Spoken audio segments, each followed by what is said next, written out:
Imagine holding the deed to 15% of a continent, not governing it, not developing it, but simply owning it.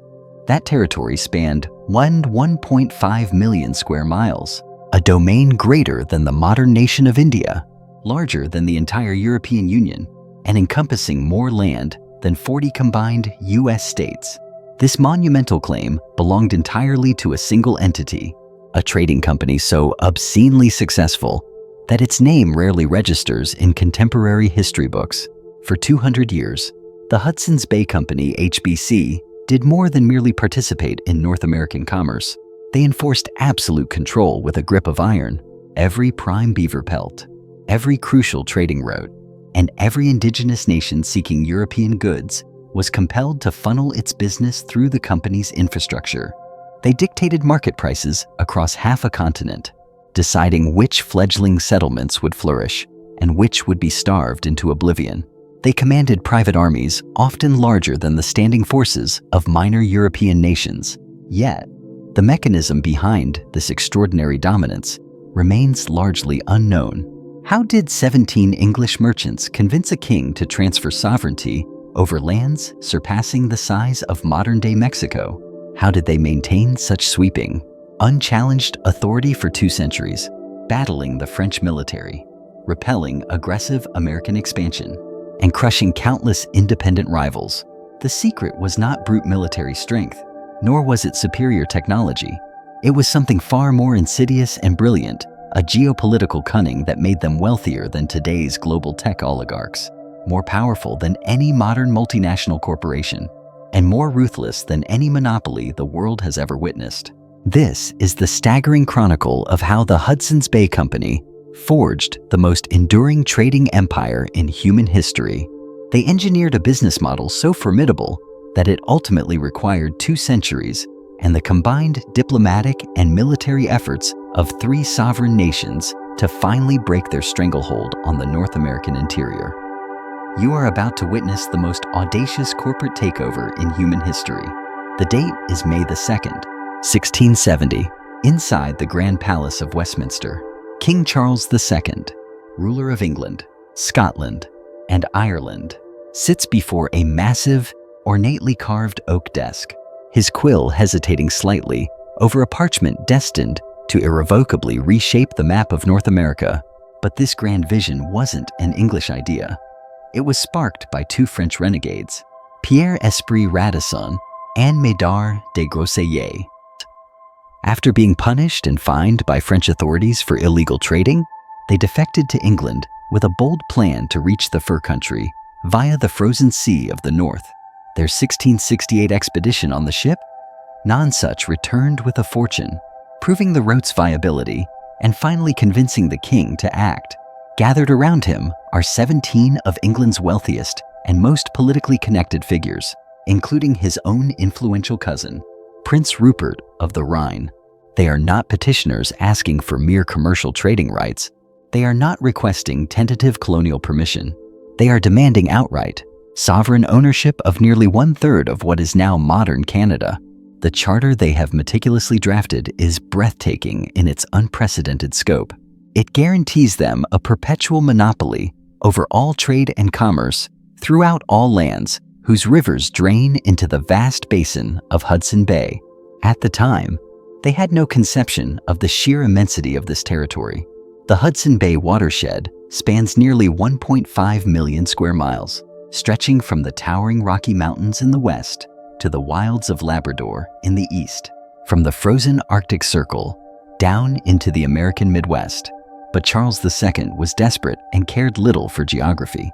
England was in ruins. The Great Fire of London, 4 years prior, had incinerated the capital city. The plague had claimed an estimated 100,000 lives. Costly wars with the Dutch Republic were hemorrhaging the royal treasury. Charles was so financially destitute that he had already been forced to mortgage the crown jewels to bankers in Amsterdam. These powerful merchants were offering something superior to a loan. They promised him a significant percentage of North American wealth without risking a single English soldier, ship, or shilling of the royal coffers. Crucially, this charter was not just about commercial rights, it was about sovereign authority. The document Charles signed granted the Hudson's Bay Company the power to make and enforce laws, collect duties and taxes, maintain private standing armies, construct formidable fortifications, and even declare war.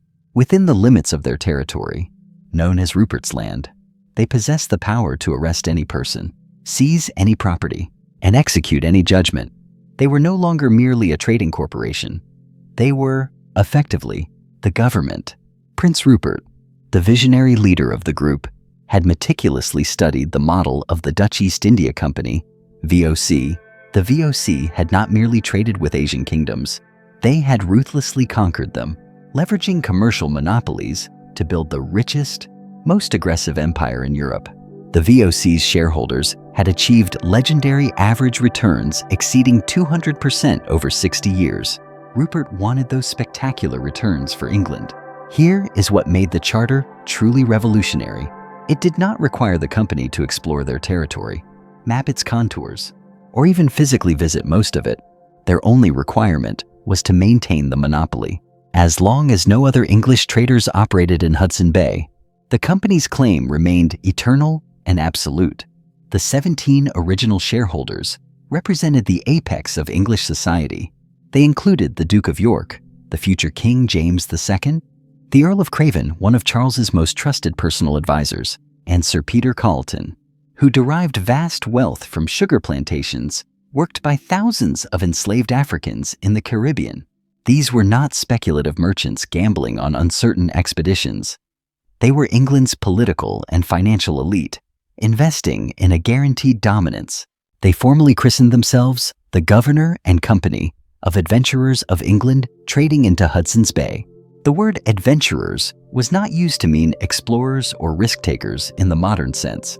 It was 17th century business terminology for venture capitalists, professional financiers who had calculated with chilling precision that the monopolistic control of North American furs would generate unprecedented, unimaginable profits.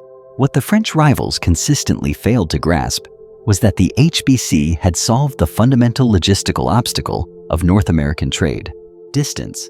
French traders, the coureurs des bois, were forced to transport furs over 3,000 miles of treacherous wilderness, portaging canoes across countless rivers and lakes. Every mile added crippling costs, risks of loss, and opportunities for competitors to interfere. The Hudson's Bay route, however, was a direct, 200-mile open ocean sail right to London. But Charles II had granted them something even more valuable than geographic advantage: legal immunity. The charter explicitly protected company traders from prosecution under English law for virtually any actions they undertook in North America. They were free to trade advanced weaponry to indigenous nations, deliberately escalate or manipulate tribal conflicts, or violently destroy French settlements without facing criminal charges in London courts. This was not bureaucratic oversight. It was a deliberate, cynical policy. Charles wanted the company to wage a brutal commercial war against France, a war that officially maintained plausible deniability for the English crown. Consider the modern parallel. Imagine if Amazon received a government charter that made Jeff Bezos and his employees immune from all laws within the company's designated territory. Imagine Apple being granted the unambiguous right to maintain private armies and collect its own taxes. That is exactly the scale of power King Charles II bestowed upon the Hudson's Bay Company. You might think this is ancient history, but if you look at the tech giants of today, the ghosts of the Hudson's Bay Company are everywhere. Much like Google's dominance in search or Amazon's stranglehold on logistics, the HBC used its royal charter as the ultimate network effect. They didn't just compete in the market, they were the market. Leveraging state-granted immunity to crush any rival that dared to enter their territory. The signing ceremony was brief but momentous. Prince Rupert became the company's first governor, a title that effectively made him the sovereign ruler of a territory larger than most European kingdoms. The other 16 subscribers each committed 300 tons, a sum equivalent to roughly $50,000 today. For that remarkably modest investment, they became the legal owners of 15% of North America. Within hours of the charter's formal signing, The company began planning its first expedition. Their strategy was clear: establish trading posts at the mouths of the major rivers flowing into Hudson Bay. These would not be temporary camps. They would be permanent, heavily fortified emplacements designed to maintain English control for generations. First, however, they needed to address the French problem. New France aggressively claimed the entire Hudson Bay region, based on the earlier voyages of Samuel de Champlain. The French had spent decades establishing a vast, intricate network of alliances with indigenous nations throughout the Great Lakes and St. Lawrence River regions. French voyageurs and coureurs des bois had been exploiting the rich northern furs for decades. They were certainly not going to surrender their most lucrative territory to a handful of English merchants without a violent confrontation. The Hudson's Bay Company understood this perfectly. This is precisely why their charter contained detailed military provisions, granting them authority to make peace or war with any prince or people whatsoever that are not Christians. This chilling language empowered them to form military alliances with local indigenous nations, specifically to wage war against French traders. The company's founders were anything but naive idealists. They knew they were launching a continental conflict disguised as a business venture. They knew their monopoly required constant military defense. And they knew they would have to systematically dismantle French trading networks if their business model was ever going to succeed. By Christmas 1670, the Hudson's Bay Company had commissioned its first ships and carefully recruited its first traders. These were not ordinary shopkeepers. They were men selected for their military experience, their mastery of wilderness survival skills, and their unquestioning loyalty to the company's interests, men willing to endure years of Arctic isolation to defend England's newest, most valuable corporate asset. The most generous corporate charter in history had just spawned the most powerful trading company on Earth. Now, they had to prove they could hold what the king had so freely given them. The French, however, would not make that easy, nor would the indigenous nations who, in reality, controlled the very territory the English now legally claimed to own. War was inevitable on Hudson Bay, and the French struck first, utilizing a weapon far more potent than muskets or warships: the dense web of indigenous alliances they had painstakingly cultivated over 60 years. Governor-General Louis de Boisde, Comte de Frontenac, managed the destiny of New France from his fortress in Quebec City. When news of the English charter reached him in 1671, he immediately grasped the existential threat. The Hudson's Bay Company was not merely challenging French trade monopolies. They were threatening to sever the economic lifeline that sustained all of French North America. For New France, the fur trade was more than commerce. It was survival. Without the continuous flow of beaver pelts to sell in insatiable European markets, the French colonies would instantly collapse. Their entire economy depended on indigenous hunters bringing furs to French trading posts along the St. Lawrence River system. If those hunters could instead sail directly north to better stocked English posts on Hudson Bay, French settlements from Montreal to Detroit would rapidly starve. Frontenac's response was both brilliant and utterly ruthless. He knew he couldn't stop English ships from reaching the bay, but he could ensure that they found only an empty, hostile wilderness upon arrival. Meanwhile, the Hudson's Bay Company was receiving a brutal education in the unforgiving realities of Arctic geography.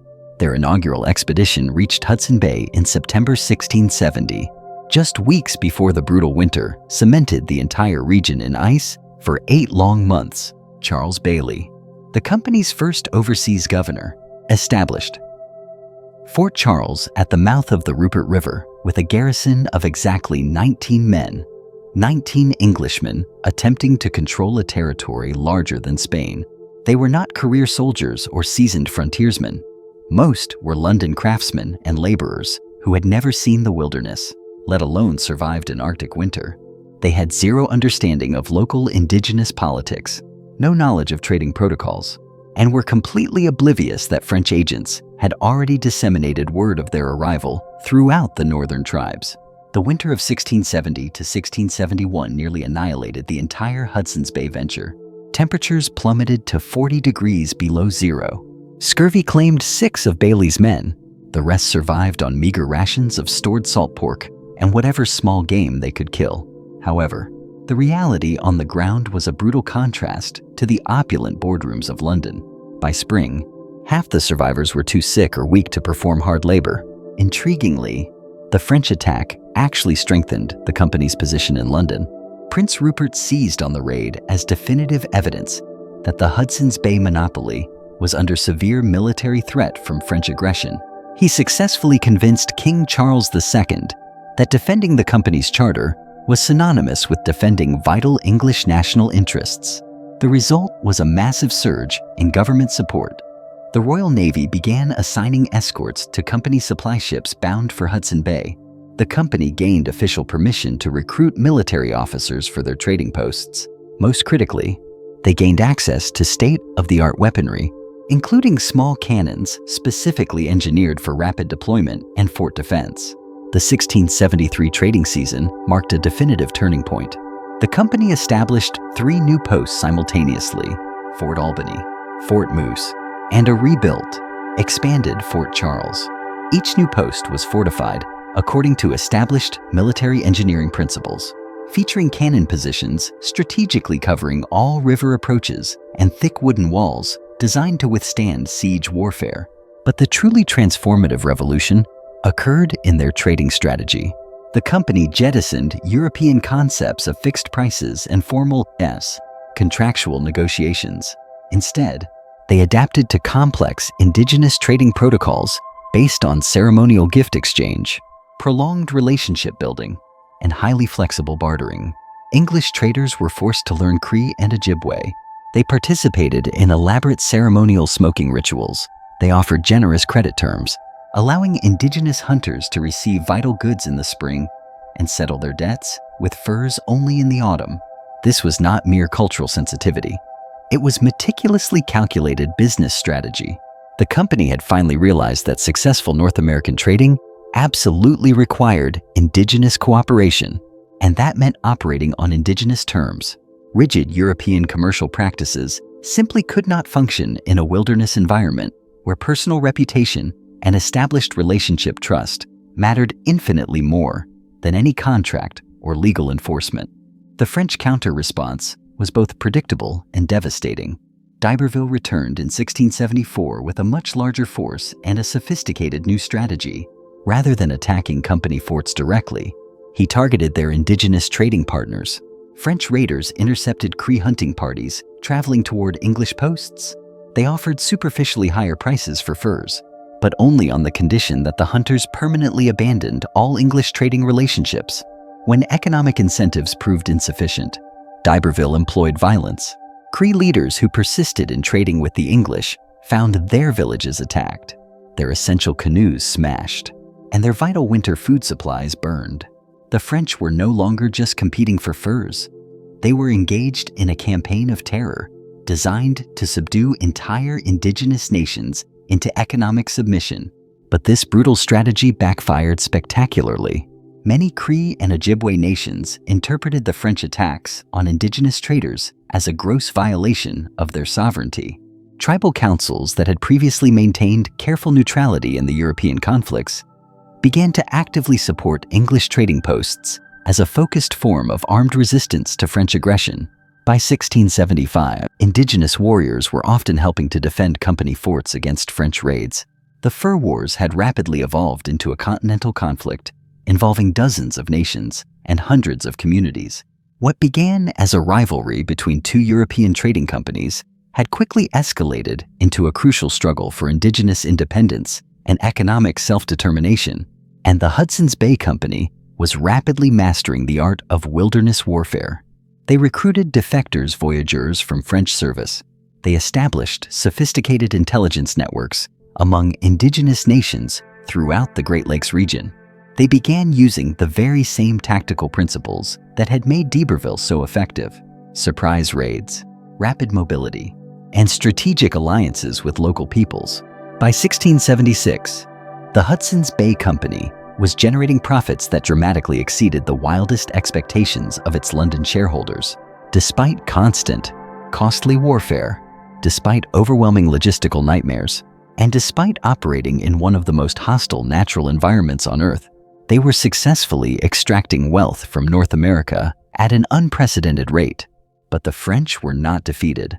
D'Iberville was already planning a decisive action, a campaign that would either permanently destroy the Hudson's Bay Company or provoke a full-scale, declared war between the crowns of England and France.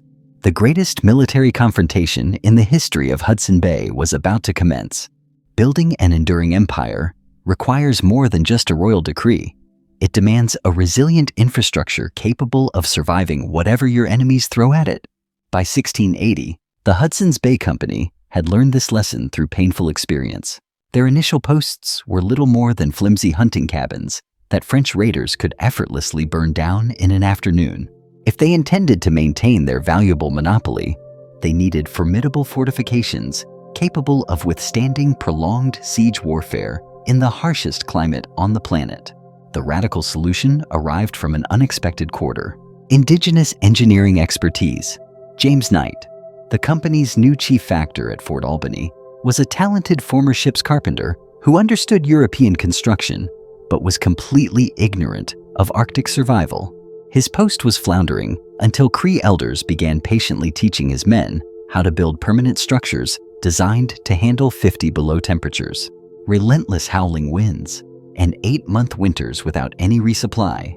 The key breakthrough was the Hudson's Bay Company house design, a brilliant hybrid of European and indigenous architecture that became the standard template for hundreds of trading posts across the North American interior.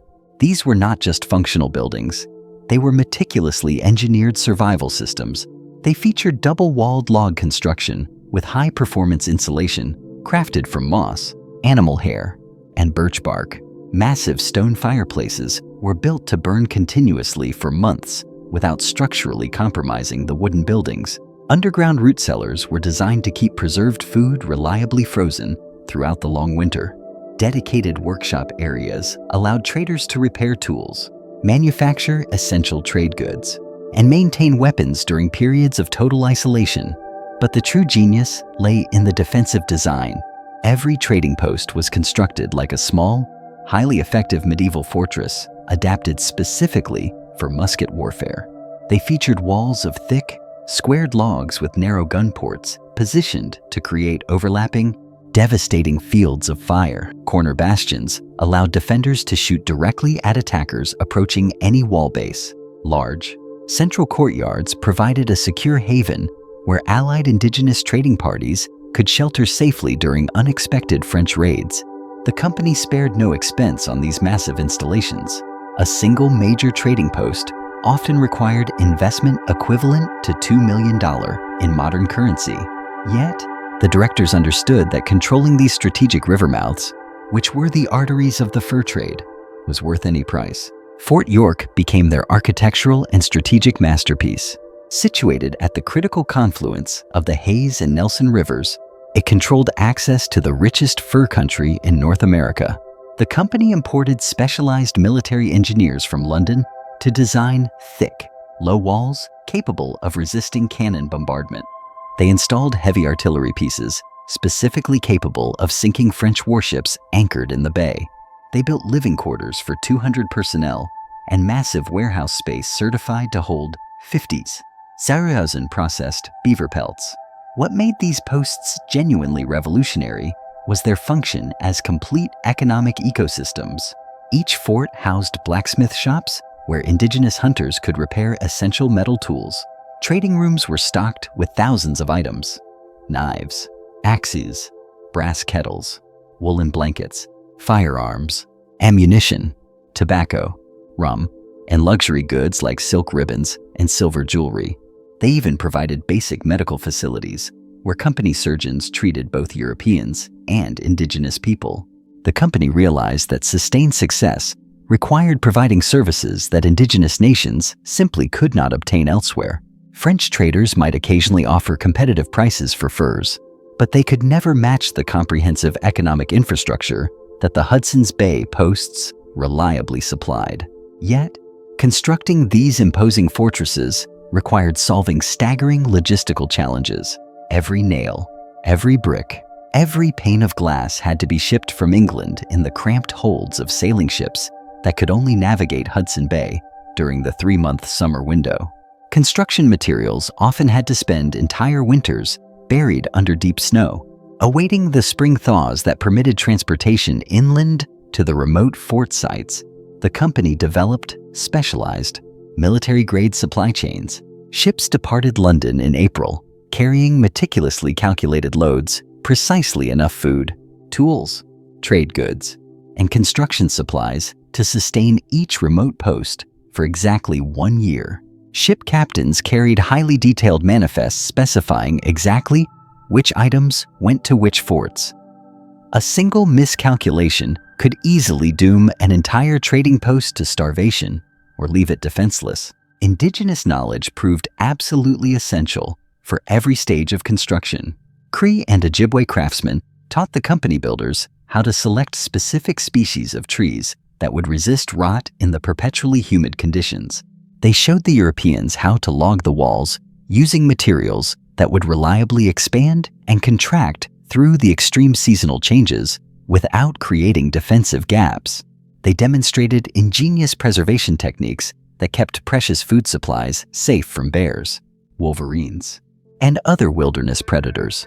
By 1685, the Hudson's Bay Company successfully operated 12 major trading posts and dozens of smaller satellite outposts strategically spread throughout the Hudson Bay watershed. Each was positioned to monopolize a specific river system and control the indigenous nations who relied upon it for transportation and hunting. These posts quickly became the operational nerve centers of a commercial intelligence network that spanned half a continent. Company traders meticulously maintained detailed records covering fur prices, precise weather patterns, indigenous political developments, French military movements, and general economic conditions across their entire domain. This crucial information flowed back to the London headquarters, where directors used it to make strategic decisions that influenced the entire North American economy.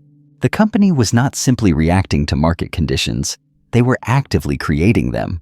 By controlling the overwhelming majority of beaver pelt supply reaching European markets, they could manipulate prices to their vast advantage. When London hat manufacturers complained bitterly about high fur costs, the directors could point to supposed French military threats and justify premium pricing.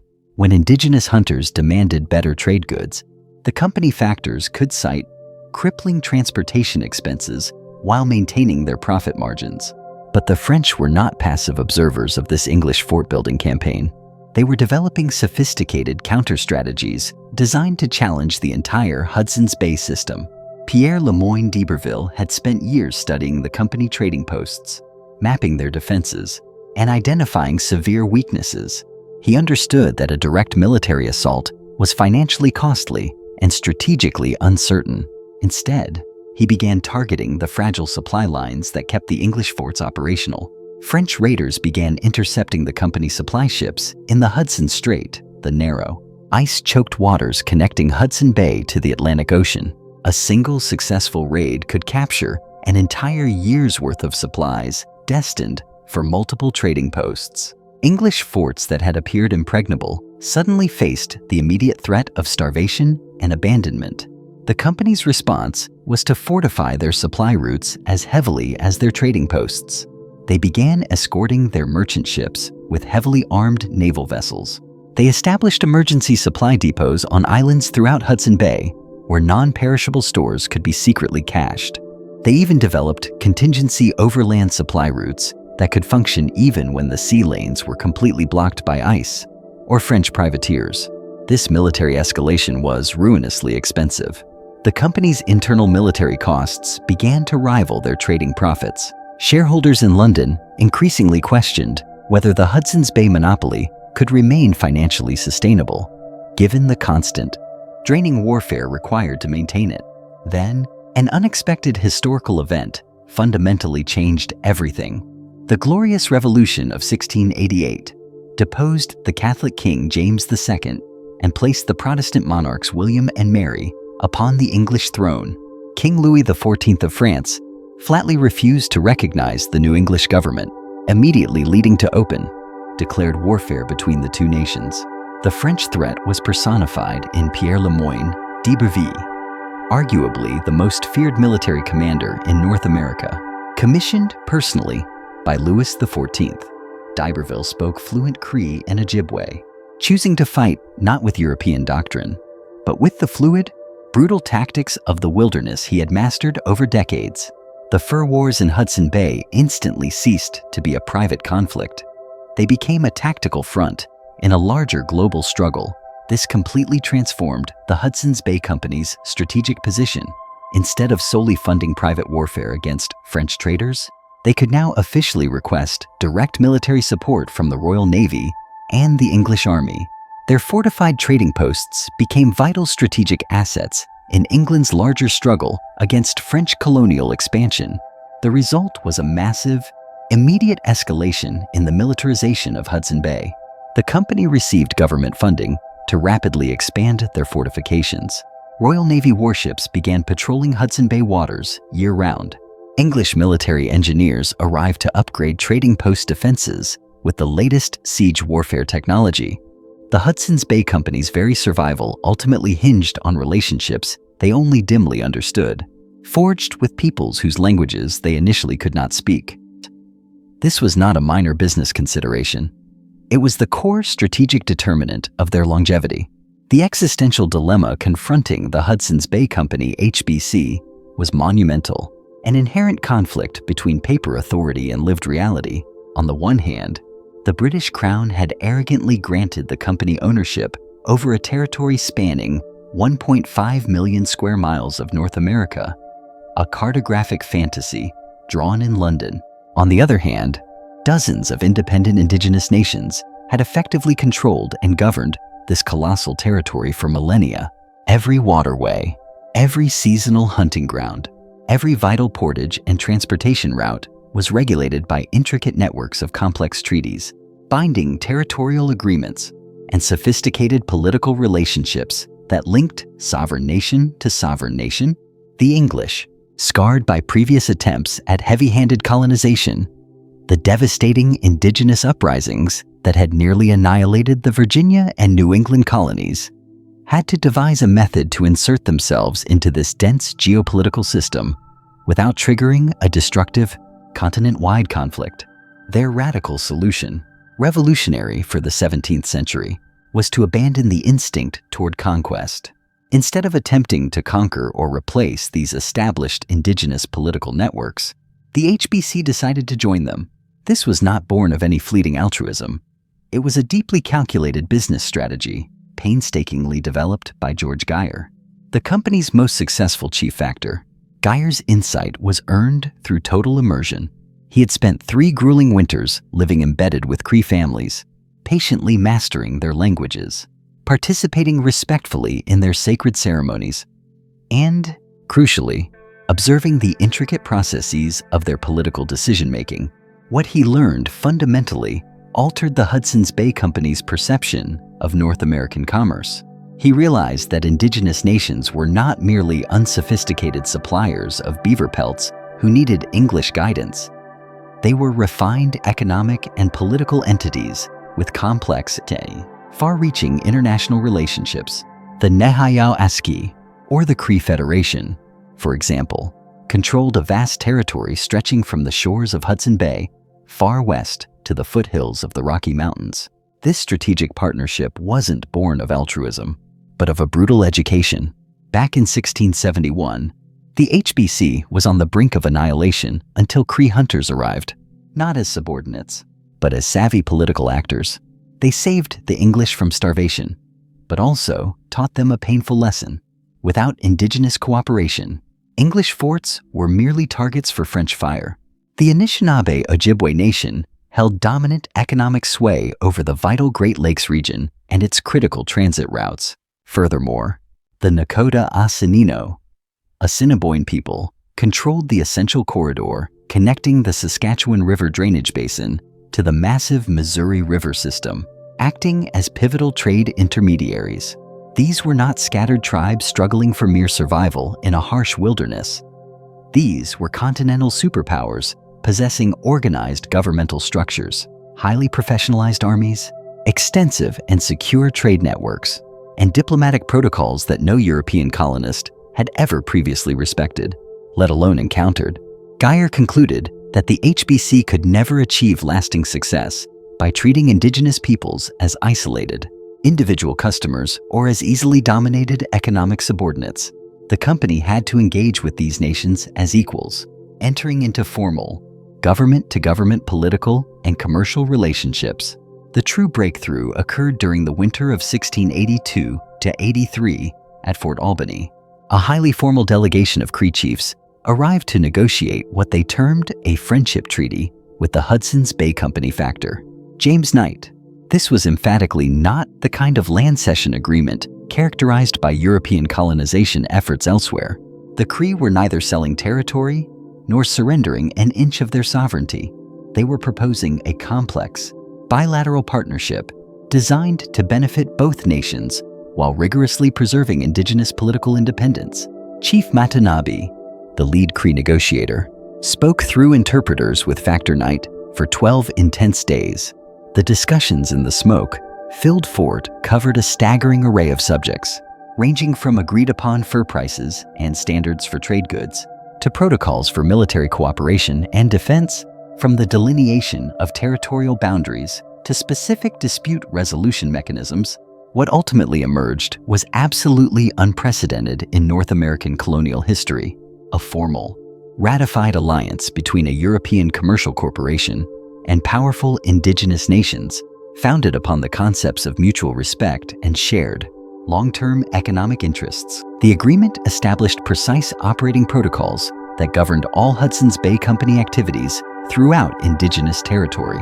Company traders were granted permission to establish fortified posts exclusively at strategic river mouths and crucial portages, but they were expressly forbidden from claiming ownership of the surrounding land base.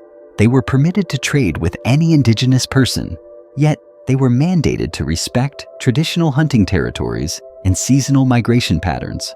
In exchange, the Cree nations agreed to provide essential military protection for the company posts, maintain exclusive trading relationships within specified territories, and furnish crucial intelligence regarding the movements and intentions of the French military. But the true genius of the model resided in the economic structure. Instead of replicating the exploitative, extractive relationships that defined European colonialism worldwide, the Hudson's Bay Company and its indigenous allies forged a system of profound economic interdependence. Indigenous hunters received not just mundane trade goods, but access to high-quality European technology steel traps, efficient metal tools, and firearms that dramatically improved their quality of life. Hunting efficiency and security. In return, company traders received not just furs, but indispensable indigenous knowledge, precise navigation skills, survival techniques, and strategic geographic insights that made European success and even survival possible in the North American wilderness. This partnership model rapidly propagated across the entire Hudson Bay watershed. The company negotiated equally formal, customized agreements with the Ojibwe nations around Lake Superior, the Nakota confederations along the Saskatchewan River, and even the specialized Inuit communities scattered throughout the Arctic coast. Every single agreement was meticulously tailored to the unique local political structures and specific economic needs. For instance, the Ojibwe Treaty placed paramount emphasis on territorial autonomy and traditional governance systems, reflecting their powerful regional status. The Nakota Agreement centered on protecting their highly lucrative role as intermediaries in the vast plains trade networks. The Inuit arrangement specifically recognized and valued their specialized knowledge of Arctic hunting practices and sea navigation. Herein lay the source of the alliance's colossal power. They engineered a mutual dependency that expertly served both indigenous and company interests. While severely limiting opportunities for French interference, indigenous nations gained access to superior European military technology that significantly enhanced their ability to defend traditional territories against hostile neighbors, steel weapons, dependable gunpowder, and, in some regions, Horses transformed indigenous warfare capabilities. Yet equally important were the peaceful technologies, precision metal tools that made farming, food processing, and hunting dramatically more efficient. Durable woolen clothing that provided superior protection against the harsh subarctic weather, and medical supplies that began to reduce disease mortality.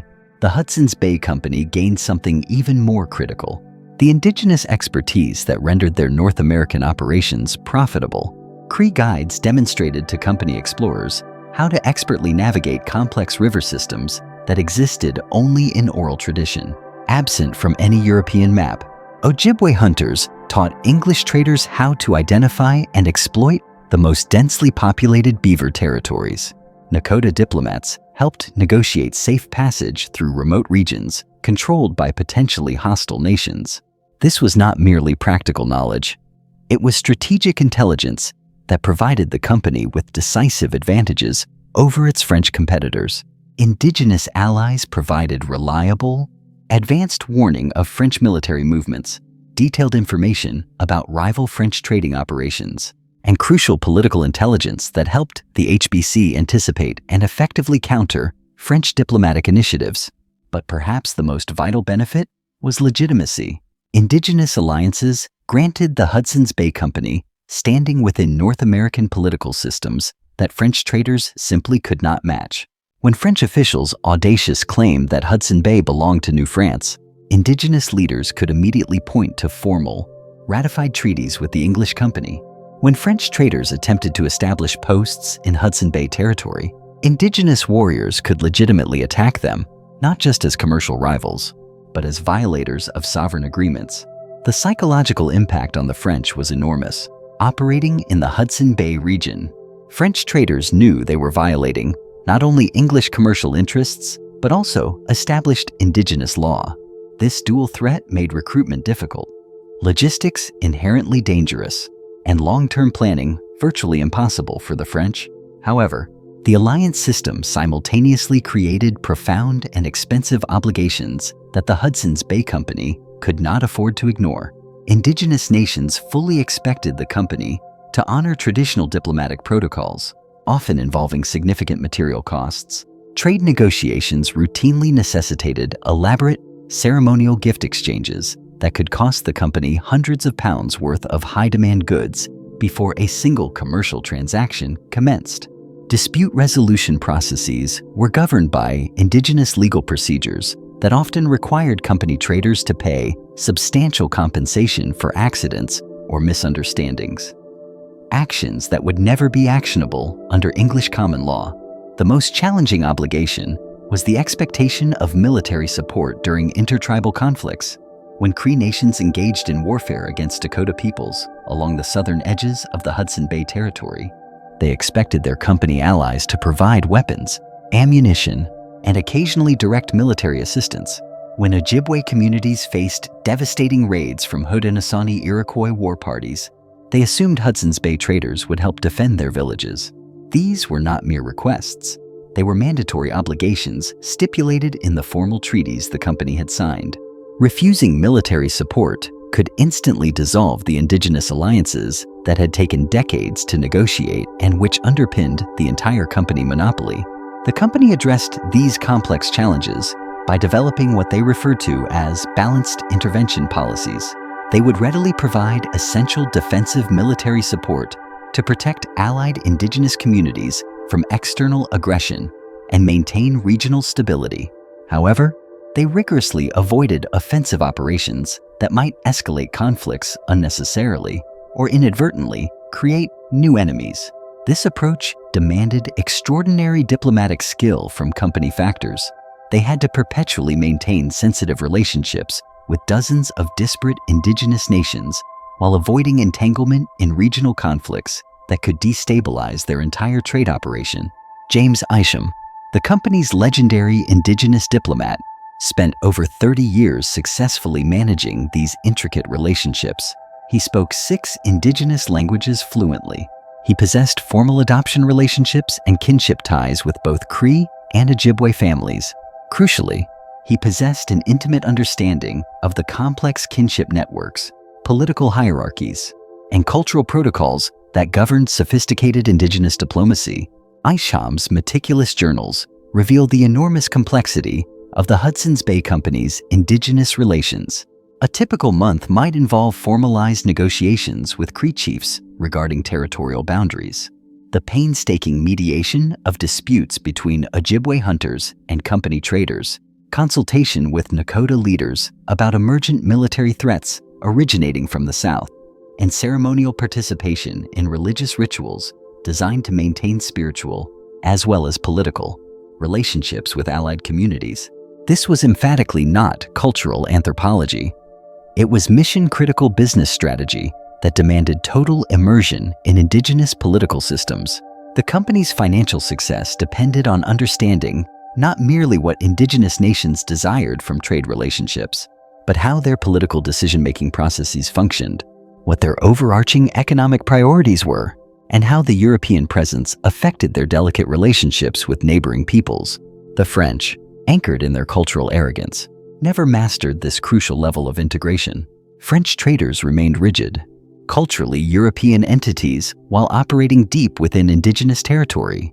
They perpetually expected indigenous people to adapt to French commercial practices, French legal systems, and French political authority. The Hudson's Bay Company adopted the exact opposite approach. They flexibly adapted their business practices to indigenous cultural norms while carefully maintaining their ultimate commercial objectives. This profound cultural flexibility became their decisive, unassailable strategic advantage. By 1690, the company had established formal, recognized alliances with indigenous nations, controlling over 80% of the vast Hudson Bay watershed. These were far more than simple trade agreements. They were political relationships that rendered French expansion into the Hudson Bay territory virtually impossible. Yet the French had one final, desperate card to play. Pierre Le Moyne d'Iberville, a brilliant and ruthless naval strategist, was planning a massive military expedition intended to test whether these indigenous alliances could withstand a focused European siege warfare campaign. The greatest battle for control of Hudson Bay, a contest between the English philosophy of cooperation and the French impulse toward conquest, was about to determine the future of North America. By 1690, the Hudson's Bay Company had achieved a commercial feat unprecedented in world history. They effectively controlled the global supply of the world's most desired luxury commodity, beaver felt. Beaver felt hats were far more than mere fashion accessories in Europe. They were unmistakable symbols of wealth, immutable status, and high social position. Kings wore crowns trimmed with beaver felt. Wealthy merchants conspicuously displayed their beaver wealth. Military officers commanded respect through the structured prestige of beaver uniforms. The global demand seemed virtually infinite, and the Hudson's Bay Company remained the sole reliable source of the premium, densely furred pelts that elite European hatmakers required. To understand the sheer audacity of this empire, one must look at the mathematics of their trade. A single prime beaver pelt, acquired for goods worth a mere 2 shillings in Hudson Bay, would fetch 40 shillings in London, a staggering 1,000% markup that allowed 17 merchants to manipulate European prices at will. To understand how they truly controlled the continent, you have to look at their money. They didn't use gold, they used the made beaver. The made beaver MB was a brilliant, predatory currency system. A single prime beaver pelt became the universal unit of value. Whether you wanted a rifle or a blanket, the price was fixed in MB, effectively forcing indigenous hunters into a closed economic loop where the HBC was both the bank and the merchant. This was not just market dominance. It was a kind of economic alchemy that transformed wild animals into staggering London wealth. The financial metrics were staggering. At the peak of demand, European consumers readily spent the equivalent of a skilled worker's entire year's wages for a single, high-quality beaver hat. The true genius lay in the company's understanding of the unique biology of beaver fur production. Beavers inhabiting the intensely cold Hudson Bay region grew fur that was dramatically thicker and denser than those found anywhere else in North America. The punishing Arctic winters had forced an evolutionary adaptation that created precisely the fiber properties that European hat makers demanded. Design. Coarse guard hairs that could be removed easily, and a dense, luxuriant underfur that felted perfectly into a waterproof, high-quality material. George Geyer, now elevated to the company's chief fur inspector, had learned to grade pelts according to subtle biological criteria that competing European suppliers had never grasped. Winter furs were demonstrably superior to summer pelts. Mature animals yielded better, tougher material than juvenile beavers. Specific regions within the Hudson Bay watershed consistently produced higher quality products. This proprietary knowledge allowed the company to command premium prices for its premium products, while maintaining strict quality controls that fiercely protected their reputation in cutthroat European markets. Yet quality alone did not explain their unprecedented profitability. The real secret was radical vertical integration that successfully eliminated every single layer of middleman costs between the indigenous hunters in Hudson Bay and the high-end London hat shops. Traditional fur trading typically required a vast chain of intermediaries. Indigenous hunters sold to voyagers. Voyagers sold to trading posts. Trading posts sold to colonial merchants. Colonial merchants sold to transatlantic shipping companies. Shipping companies sold to European importers. Importers sold to manufacturers. And manufacturers ultimately sold to retailers. Each transaction added costs and dramatically reduced the profits captured by the original producers. The Hudson's Bay Company eliminated this entire convoluted chain. They purchased furs directly from indigenous hunters, transported the materials exclusively in their own ships, processed the raw materials in their own specialized warehouses, and sold directly to the highest bidding hat manufacturers. Instead of sharing profits with dozens of expensive intermediaries, the HBC captured virtually every penny of value creation, from the moment the pelt left Hudson Bay to the final sale in London retail markets. Their massive London warehouse quickly became the global nexus of beaver commerce. The company employed over 300 specialized workers sorting, grading, cleaning, and meticulously preparing pelts for auction. Master furriers from across Europe traveled specifically to London just to bid on the HBC's products. Single auction days routinely generated revenue equivalent to $10 million in today's currency. Here is what made their monopoly virtually unbreakable. They had perfected every single aspect of beaver commerce while preventing competitors from learning their highly specialized methods. Company trading protocols were industrial secrets, guarded with greater zeal than military plans. Traders were required to sign rigorous contracts, prohibiting them from working for competitors for 5 full years after leaving company service. Factor promotion required oaths of permanent loyalty that carried severe criminal penalties for violations. Even ship captains were sworn to absolute secrecy about navigation routes and the precise location of strategic trading posts.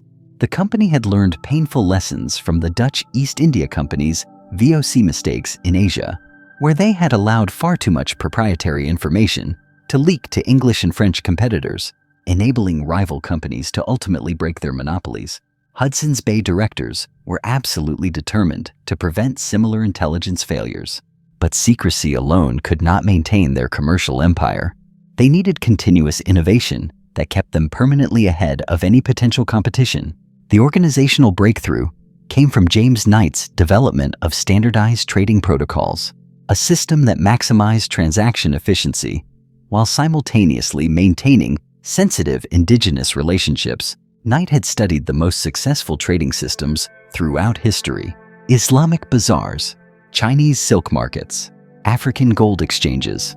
He understood that sustainable commercial relationships required predictable procedures that all parties understood and, most importantly, trusted.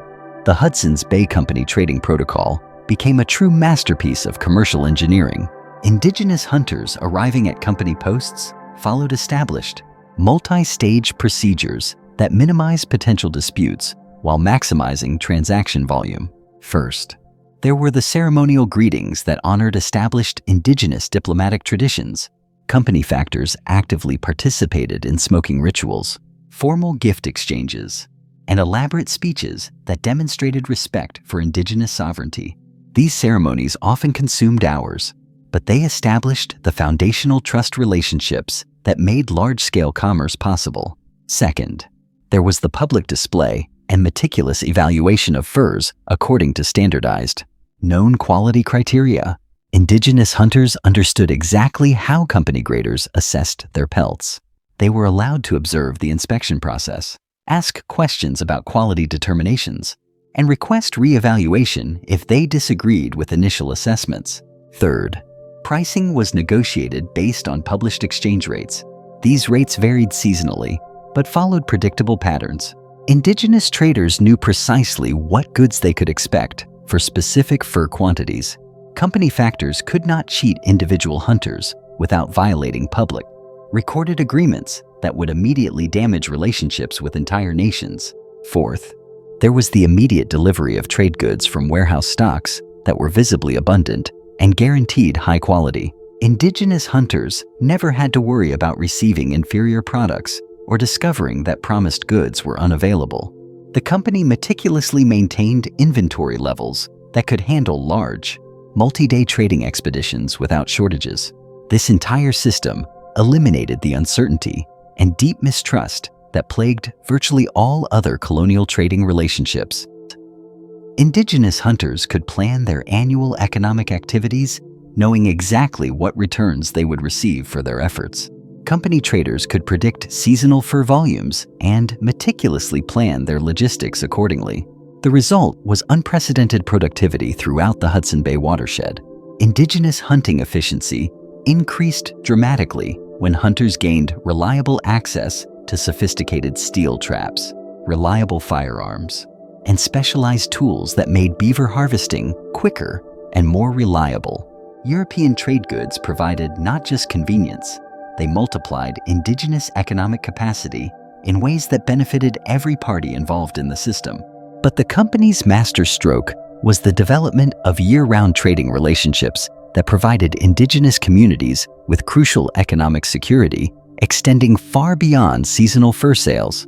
They established innovative credit systems that allowed indigenous hunters to receive necessary goods in the spring and pay for them with furs during the fall harvest seasons.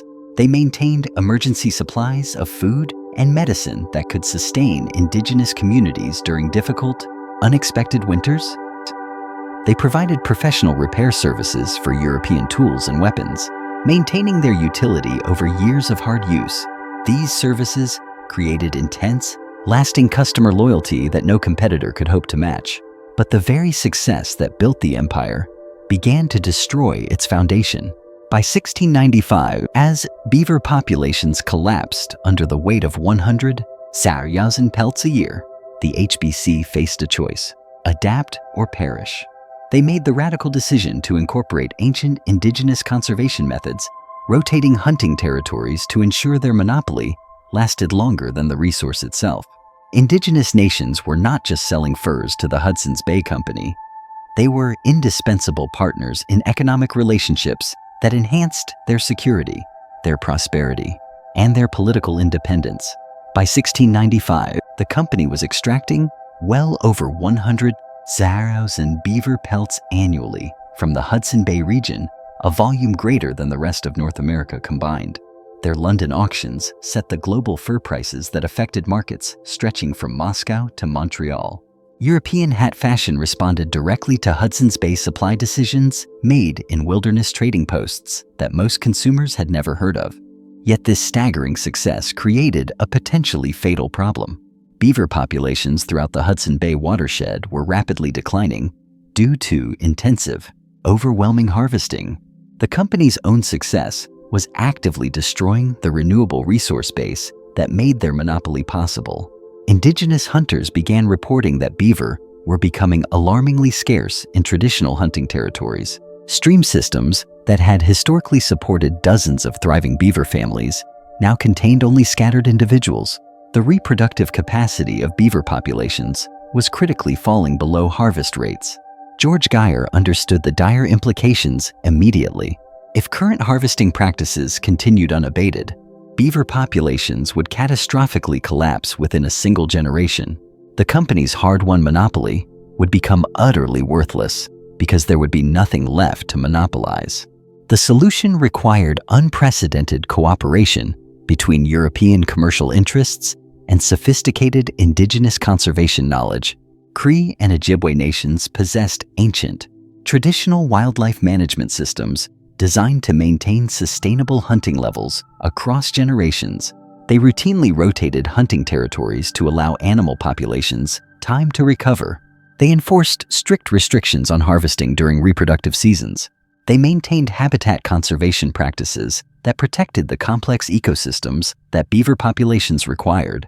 The Hudson's Bay Company made the radical decision to incorporate indigenous conservation methods directly into their commercial operations. They negotiated new agreements with indigenous nations that established seasonal hunting limitations, enforced territorial rotation systems, and included habitat protection requirements. This approach was revolutionary for its time. European commercial enterprises typically extracted resources as rapidly as possible without the slightest consideration for long-term sustainability. The Hudson's Bay Company chose reduced short-term profits in exchange for long-term monopoly preservation. But they were rapidly running out of time to implement these complex conservation measures. French competition was aggressively intensifying throughout the region. American traders were beginning their relentless push north from the Great Lakes. Russian fur companies were expanding eastward from Alaska. The Hudson's Bay Company's monopoly was about to face existential challenges from every direction, and the beleaguered beaver populations might not survive the competitive harvesting pressure that was rapidly approaching. The company desperately needed to find new revenue sources and new strategies that could maintain their dominance. Even if the primary commodity, beaver, became extinct, they were about to discover that controlling North American commerce required far more than just controlling beaver populations. By the late 18th century, the greatest long-term threat to the Hudson's Bay Company was not posed by French soldiers or by indigenous resistance. It was arriving on the backs of American farmers, driving wagons loaded with high-quality manufactured goods. By 1790, the newly formed United States had transformed into an industrial powerhouse capable of producing trade goods faster, cheaper, and in greater variety than anything Great Britain manufactured. American traders were aggressively pushing north from the Great Lakes, offering prices that the Hudson's Bay Company simply could not match and providing products that indigenous customers demonstrably preferred. This was not just commercial competition.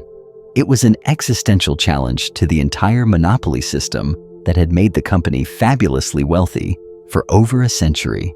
The problem began with the unexpected commercial consequences of the American Revolution for the North American fur trade. When the 13 colonies declared independence, the Hudson's Bay Company instantly lost access to some of its most profitable markets in Boston, New York, and Philadelphia. American merchants who had previously served as distributors for European goods in exchange for Hudson's Bay furs immediately transformed into aggressive competitors, determined to establish their own independent trading networks. Initially, the company failed to grasp how profoundly dangerous this new competition would become.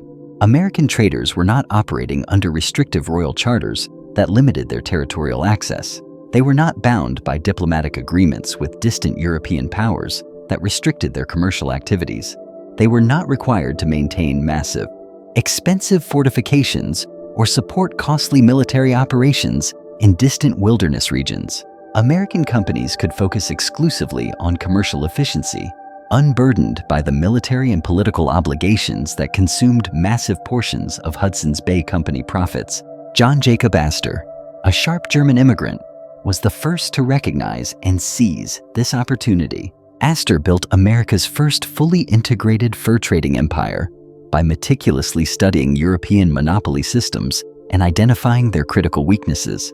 Astor astutely understood that the Hudson's Bay Company's primary strength, its royal charter granting exclusive territorial control, was also its greatest vulnerability in a dynamic, competitive marketplace. Astor's American Fur Company could operate anywhere profitable opportunities presented themselves.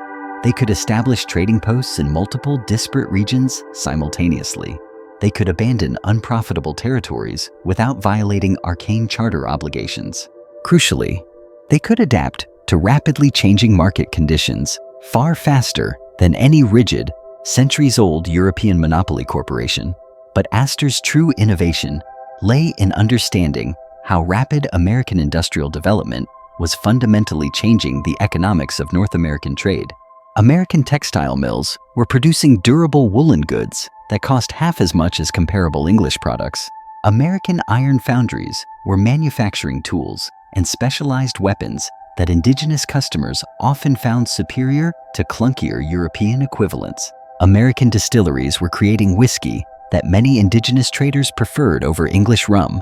When American traders reached the Great Lakes region in the 1790s, they offered indigenous nations choices that had simply not existed during the HBC's unchallenged dominance. The impact on company operations was immediate and devastating.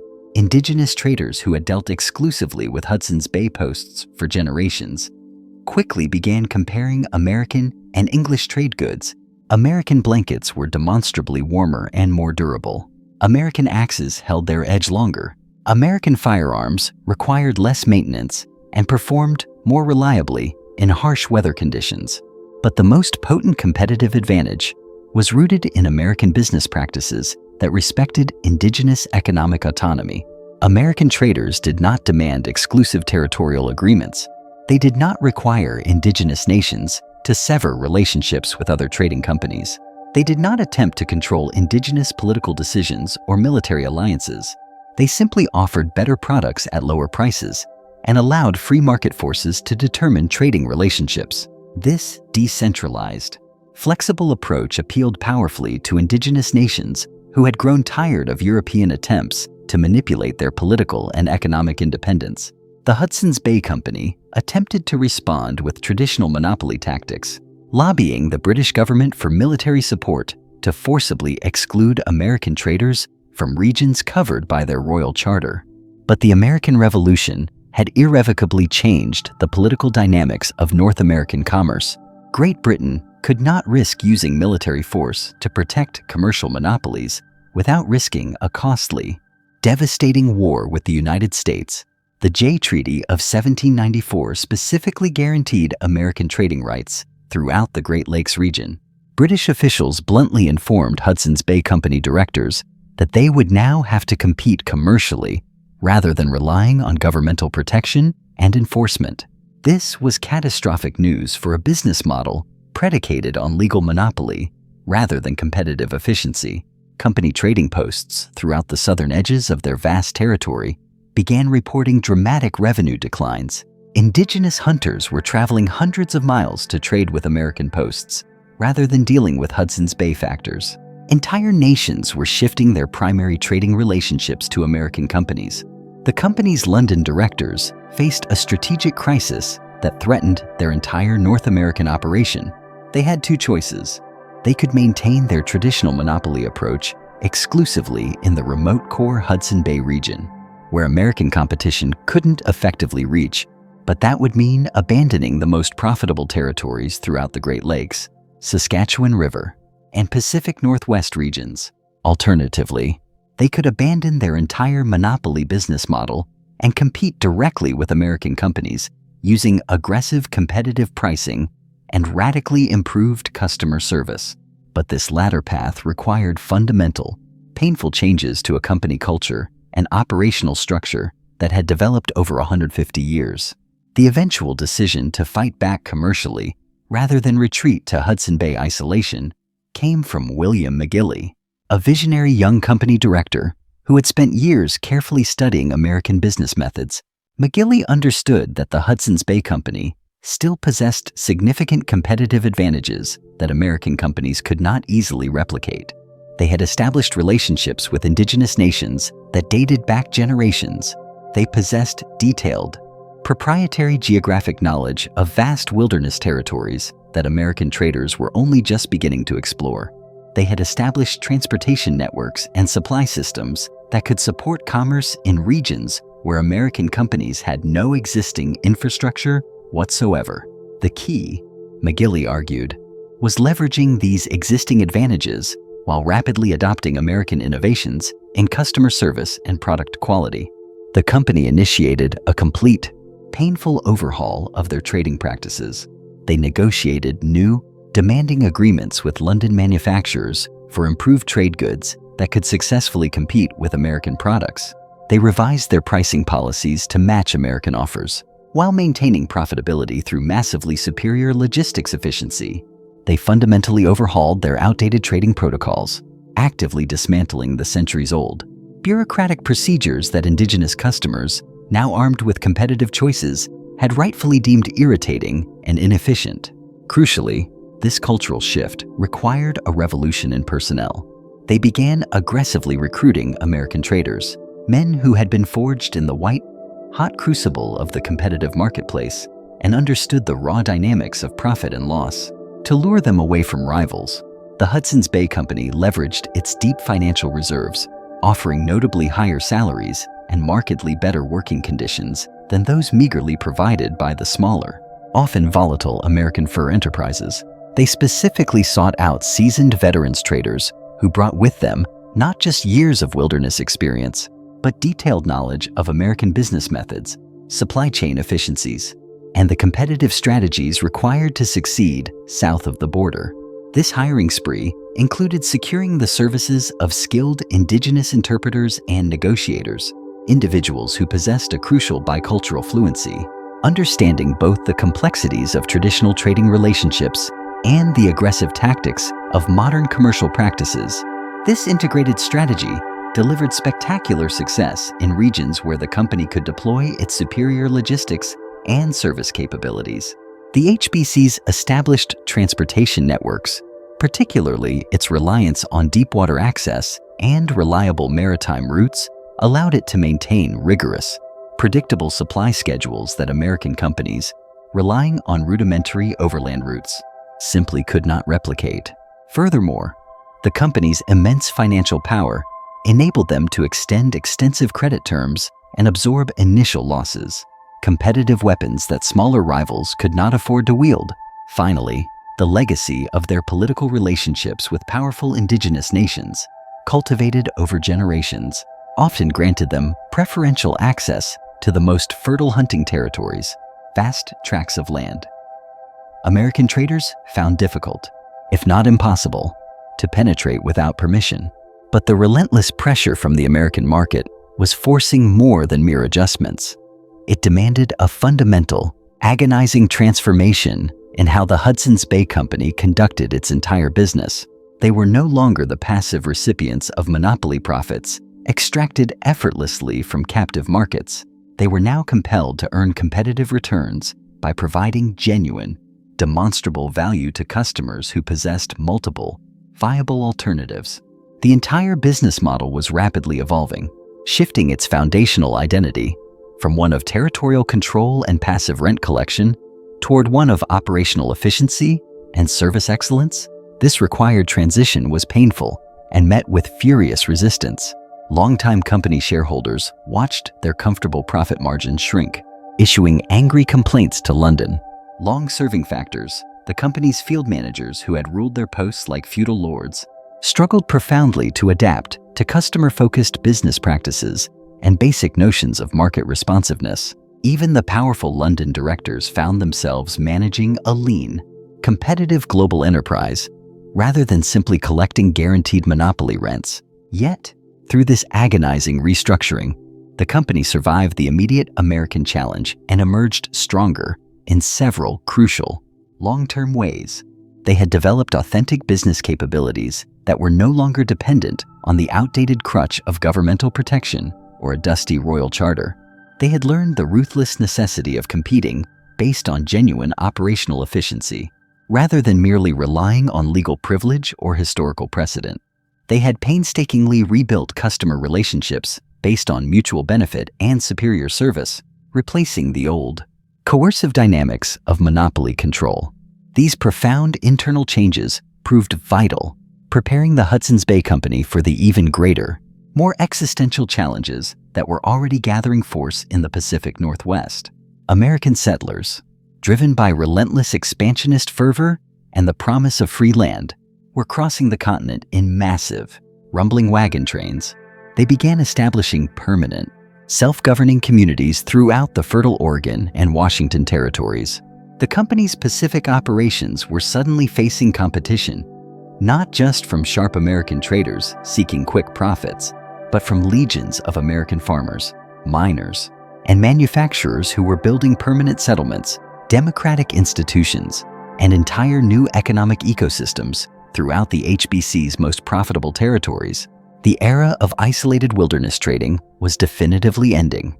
Replaced by the reality of permanent civilization, the Hudson's Bay Company faced a terrifying crossroads.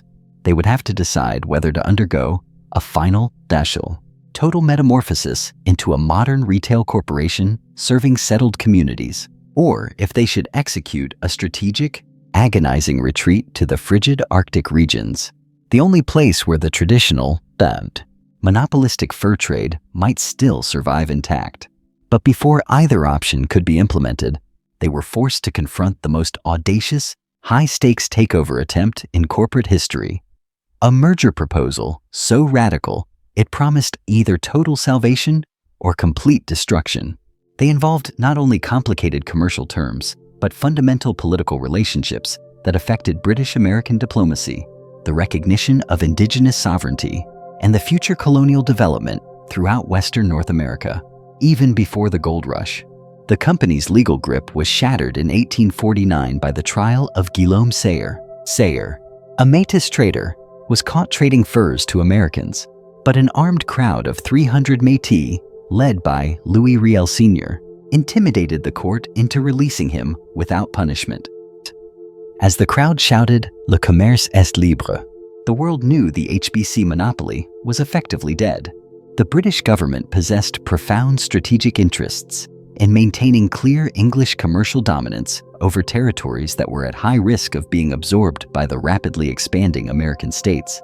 The Hudson's Bay Company's royal charter provided the primary legal justification for these British territorial claims, a claim that would be disastrously lost if the company dissolved. However, government officials also pragmatically understood that the company's long-term existence depended entirely on commercial viability rather than merely legal protection. If competitive pressure utterly destroyed Hudson's Bay profitability, the revered royal charter would become nothing more than a historical parchment. Regardless of its legal status, the ultimate solution required an unprecedented level of cooperation between high-level British government officials and highly influential Canadian business leaders. The merger agreement meticulously created a new Hudson's Bay Company, one that carefully maintained the vital legal framework of the original royal charter, while ruthlessly adopting the superior operational methods that had made the Northwest Company so successful. London headquarters technically retained ultimate authority over strategic, high-level decisions, but the newly empowered North American operations gained substantial, critical autonomy over day-to-day business activities. The proven partnership structure was wisely preserved for field operations, ensuring rapid adaptability, while formal corporate governance remained strategically centered in England. Most significantly, the new company instantly gained exclusive, legally protected control over all fur trading territories, stretching from Hudson Bay to the Pacific Ocean and from the Arctic Circle down to the American border. This was not merely a large corporation, it was the single largest corporate monopoly in world history. A single company was now effectively controlling commerce across an astonishing 3 million square miles of territory. But the merger also instantly created massive, immediate management challenges that very nearly destroyed the combined enterprise in its infancy. Integrating two companies with violently different corporate cultures, completely divergent operational procedures, and often conflicting employee loyalty systems required years of painstaking planning, ruthless reorganization, and diplomatic negotiation at every level. Former Northwest Company partners deeply resented their sudden subordination to distant London directors who had never endured the brutal conditions of the North American wilderness. Hudson's Bay Company factors struggled profoundly to adapt to the aggressive competitive business practices that emphasized customer service and profit maximization over bureaucratic compliance and rigid adherence to rules. The entire process was further complicated by the numerous indigenous nations who had developed different, nuanced relationships with each predecessor company and who were not automatically willing to accept the new, massive merger arrangements. George Simpson, a notoriously ruthless and capable executive appointed as the new company's North American governor, dedicated 5 grueling years to traveling constantly throughout the massive merged territories. He personally negotiated new, foundational agreements with indigenous nations, aggressively consolidated redundant operations, and established unified, non-negotiable business procedures.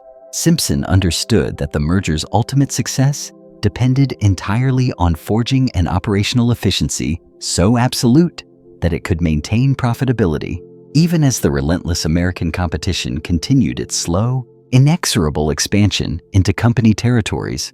He systematically closed every unprofitable trading post, consolidated transportation routes into a centralized, efficient network, and standardized trading procedures across all company operations, demanding a new, unprecedented level of performance. He negotiated crucial new agreements with indigenous nations that carefully respected traditional relationships while establishing consistent, transparent commercial terms throughout the gargantuan enlarged territory. Most importantly, he hired, promoted, and rewarded employees based strictly on verifiable performance and proven capability, regardless of prior company loyalty or ethnic background.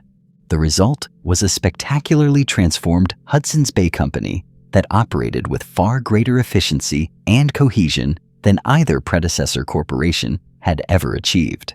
By 1825, the merged company was generating immense profits that exceeded the combined revenues of both original companies, while simultaneously serving its customers better than either had managed independently.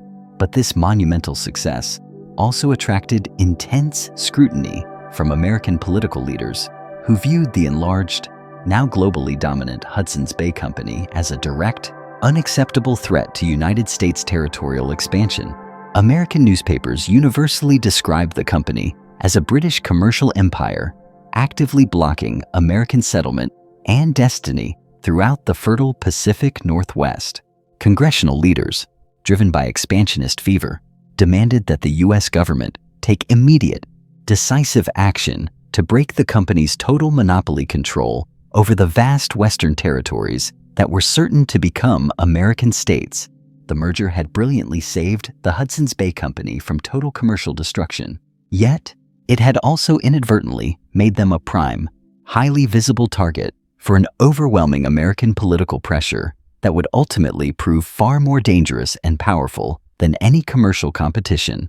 The company now controlled more physical territory than any corporation in human history, but they were about to discover a painful truth. Territorial control meant nothing if the governments that legally recognized it lacked the sovereign power or the political will to enforce it. The final, decisive battle for Hudson's Bay Company survival would not be fought in remote wilderness trading posts or even in opulent London boardrooms. It would be fought in the high-stakes diplomatic negotiations that would ultimately determine whether British or American law and sovereignty would govern the future of Western North America. The acknowledgement of historical responsibility, while insufficient to negate the permanent harms caused by monopolistic control, serves as a working model for maintaining institutional continuity while addressing problematic historical legacies. The deeper and more crucial lesson pertains to how modern nations and formative institutions confront the complex, often contradictory, bedrock experiences upon which they are built. The territorial dominion of the Hudson's Bay Company represents a profound paradox. It was simultaneously the foundational infrastructure for Canadian economic and geographic expansion, and a system that inflicted enormous cultural and physical damage upon Indigenous peoples, while also restricting economic freedom for non-Indigenous settlers. Grasping this inherent duality is indispensable for understanding the persistent struggles in modern Canada concerning reconciliation with Indigenous nations, structuring regional development, and defining a coherent national identity. Similarly, the corporate journey of the HBC, its evolution from a royal charter monopoly to a modern commercial enterprise, illustrates both the remarkable resilience and the inherent limits of institutional adaptation. The company successfully navigated a transformation from a continental sovereign to a competitive international retailer. However, this shift demanded the forfeiture of the unique, state-like strategic leverage that had once made it an extraordinarily powerful geopolitical actor. They secured modern democratic legitimacy and gained competitive operational efficiency in the global marketplace. Yet they relinquished the singular authority to shape the destiny of continental development according to their singular institutional vision. This strategic trade-off reflects broader, enduring debates concerning the proper limits of corporate power, the appropriate scope of governmental authority, and the deities of economic development themes that remain acutely relevant in contemporary discussions about globalization, corporate regulation, and national sovereignty. The historical trajectory of the Hudson's Bay Company suggests that institutional power is inherently transient, tied to specific political and economic contexts, but institutional influence can persist as a structuring force long after formal power has vanished. The company's territorial empire dissolved more than 150 years ago, but its lasting impact on Canadian geography, cultural pathways, and political frameworks continues to shape the national life of the country today. Whether that influence is ultimately judged as predominantly beneficial or profoundly detrimental remains dependent on the historical perspective and moral priorities of the evaluator, but its effect has undeniably been pervasive and deeply enduring. The corporation that once governed 15% of North America now operates integrated retail stores and sophisticated e-commerce platforms. Yet its journey from imperial control to modern enterprise narrates a larger, critical story about the processes of national formation, the adaptive evolution of major institutions, and the indelible ways historical experiences forge contemporary societal realities. The physical, skeletal infrastructure that the Hudson's Bay Company strategically engineered across Western Canada became the foundational architecture around which modern Canadian urban centers coalesced. This spatial pattern was not a happenstance of organic growth. It was the direct result of deliberate, strategic planning rooted in the recognition that temporary commercial networks could successfully catalyze permanent settlement patterns. Fort Garry, established in 1822 at the crucial confluence of the Yae Bass and Assiniboine rivers, evolved into the nexus of what is now Winnipeg, Manitoba's capital, and Canada's 7th largest metropolitan area. While the original palisaded bastions of the company fort are gone, the geometric street grid established by HBC surveyors still critically defines the layout of downtown Winnipeg. The main thoroughfare that connected Fort Garry to the Red River docks remains Portage Avenue, Winnipeg's primary commercial corridor. Nearly 2 centuries later, further west, Calgary emerged from Fort Calgary, constructed in 1875 at the junction of the Bow and Elbow Rivers. The company deliberately selected this strategic location because it offered control over essential transportation routes connecting the northern prairies to the accessible passes of the Rocky Mountains. Today, Calgary stands as Canada's 4th largest city and the vital hub of the nation's energy sector. The rivers that first made the location strategically invaluable for the logistics of the fur trade now provide critical recreational amenities and water sources for over 1.3 million residents. Edmonton developed around Fort Edmonton, which was initially established in 1795 along the North Saskatchewan River. The company positioned this fort not only to control the lucrative northern fur trading routes, but also to provide balanced access to both the open prairie and the dense boreal forest territories. Modern Edmonton has since become Alberta's capital and Canada's 6th largest metropolitan area, anchoring an economy based on sophisticated government services, advanced education, and hydrocarbon energy production. Vancouver's origins are slightly more complex because the HBC initially operated Fort Langley, situated roughly 30 miles up the Fraser River from where the modern city eventually materialized. However, company surveyors possessed the foresight to identify Burrard Inlet as the optimal deepwater location for a future Pacific port, a critical terminus that could connect Canadian transcontinental railways directly to burgeoning Asian markets. When the Canadian Pacific Railway (CPR) finally reached the Pacific coast in 1887, it built its terminus precisely where the HBC officials had recommended decades prior, creating the economic and logistical foundation for Vancouver's rapid emergence as Canada's third-largest city. These site selections were not random accidents of fortune. The Hudson's Bay Company possessed and utilized sophisticated, proprietary criteria for evaluating strategic locations based on integrated factors like transportation accessibility, natural resource availability, defensive capabilities, and future economic potential. Company factors understood that successful trading posts required reliable water transportation, access to adequate timber supplies, defensible terrain, and critically, respectful proximity to indigenous communities who served as essential trade partners and, often, security allies. These exact criteria proved equally essential for successful, resilient urban development.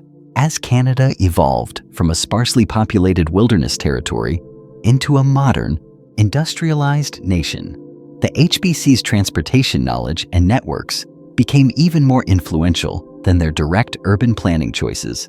The ancient York boat routes the massive, heavy wooden vessels used for internal transport that connected Hudson Bay to the vast western interior became the functional basis for Canada's first true transcontinental transportation system.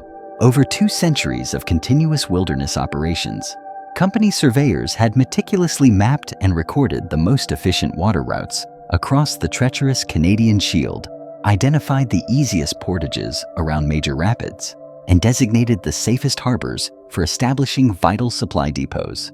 When Canadian government officials commenced the ambitious planning for transcontinental railroad construction in the 1870s, they relied heavily and directly upon the Hudson's Bay Company's unparalleled geographic knowledge and accumulated survey data. The path of the Canadian Pacific Railway faithfully traced company-identified routes through much of northwestern Ontario and across the expansive prairies. Decades later, the Canadian National Railway CNR system incorporated dozens of abandoned company trading posts as strategic station locations. Modern highway systems exhibit a similar, deeply ingrained HBC influence. The massive Trans-Canada Highway often follows the company's historic transportation corridors across the length of Manitoba, Saskatchewan, and Alberta. Furthermore, numerous provincial highways throughout Western Canada connect cities that originated as company trading posts, often utilizing the precise routes that company voyagers had established for canoe and York boat transportation centuries earlier. This vast infrastructure legacy created crucial path-dependent development patterns that continue to shape contemporary Canadian economics and politics. Western Canadian cities developed organically along company-identified transportation corridors, rivers, and portages, rather than strictly adhering to the rigid, geometric grid patterns that often characterized American territorial expansion and urban development. Canadian cities tend to follow the contours of river valleys and natural transportation features, creating more organic and less predictable urban forms. While often scenic, this tendency also restricts expansion options in ways that contribute to modern housing costs and limit certain types of economic development. The regional economic specialization that fundamentally characterizes modern Canada also clearly reflects the Hudson's Bay Company's original territorial organization. The company deliberately divided its vast territory into geographically distinct departments based on resource availability, indigenous trade patterns, and transportation logistics. The York Factory Department controlled the Hudson Bay coast and northern Manitoba, focused primarily on exporting furs. The Saskatchewan Department managed the agricultural potential of the prairie regions. The Columbia Department governed the temperate Pacific Northwest. The Mackenzie River Department administered the harsh Arctic territories. These sophisticated administrative divisions explicitly recognized that different regions possessed fundamentally different economic potentials and consequently demanded unique, adapted development strategies. The company rigorously adapted its operations to regional conditions rather than attempting to impose uniform, one-size-fits-all policies across its entire dominion. Modern Canadian federalism reflects this identical recognition. Regional, cultural, and geographic diversity requires flexible, accommodating governmental approaches. Provincial governments retain comprehensive control over natural resource development, education policy, and healthcare delivery because Canadian political culture inherently accepts that different regions possess distinct needs, unique cultural priorities, and varied historical trajectories. This stands in distinct contrast to American federalism, which tends toward more uniform, standardized national policies because American development historically followed more standardized patterns of land appropriation, territorial expansion, and settlement, often prioritizing uniformity over regional accommodation. The Hudson's Bay Company's intricate, often challenging, relationship with Indigenous nations created critical legal and political precedents that continue to profoundly influence contemporary Canadian approaches to Indigenous rights and the principle of sovereignty. Understanding this layered legacy necessitates a careful examination of both the institutional innovations and the grave limitations of the company's Indigenous policies. The company's most significant and often overlooked innovation was its pragmatic recognition of Indigenous nations as sovereign political entities possessing inherent self-governance, rather than simply viewing them as colonial subjects, military obstacles, or mere economic resources. This recognition was fundamentally pragmatic, not purely ideological. The company desperately needed Indigenous cooperation and navigational expertise to operate successfully and profitably in vast territories where Indigenous nations maintained political, military, and logistical control.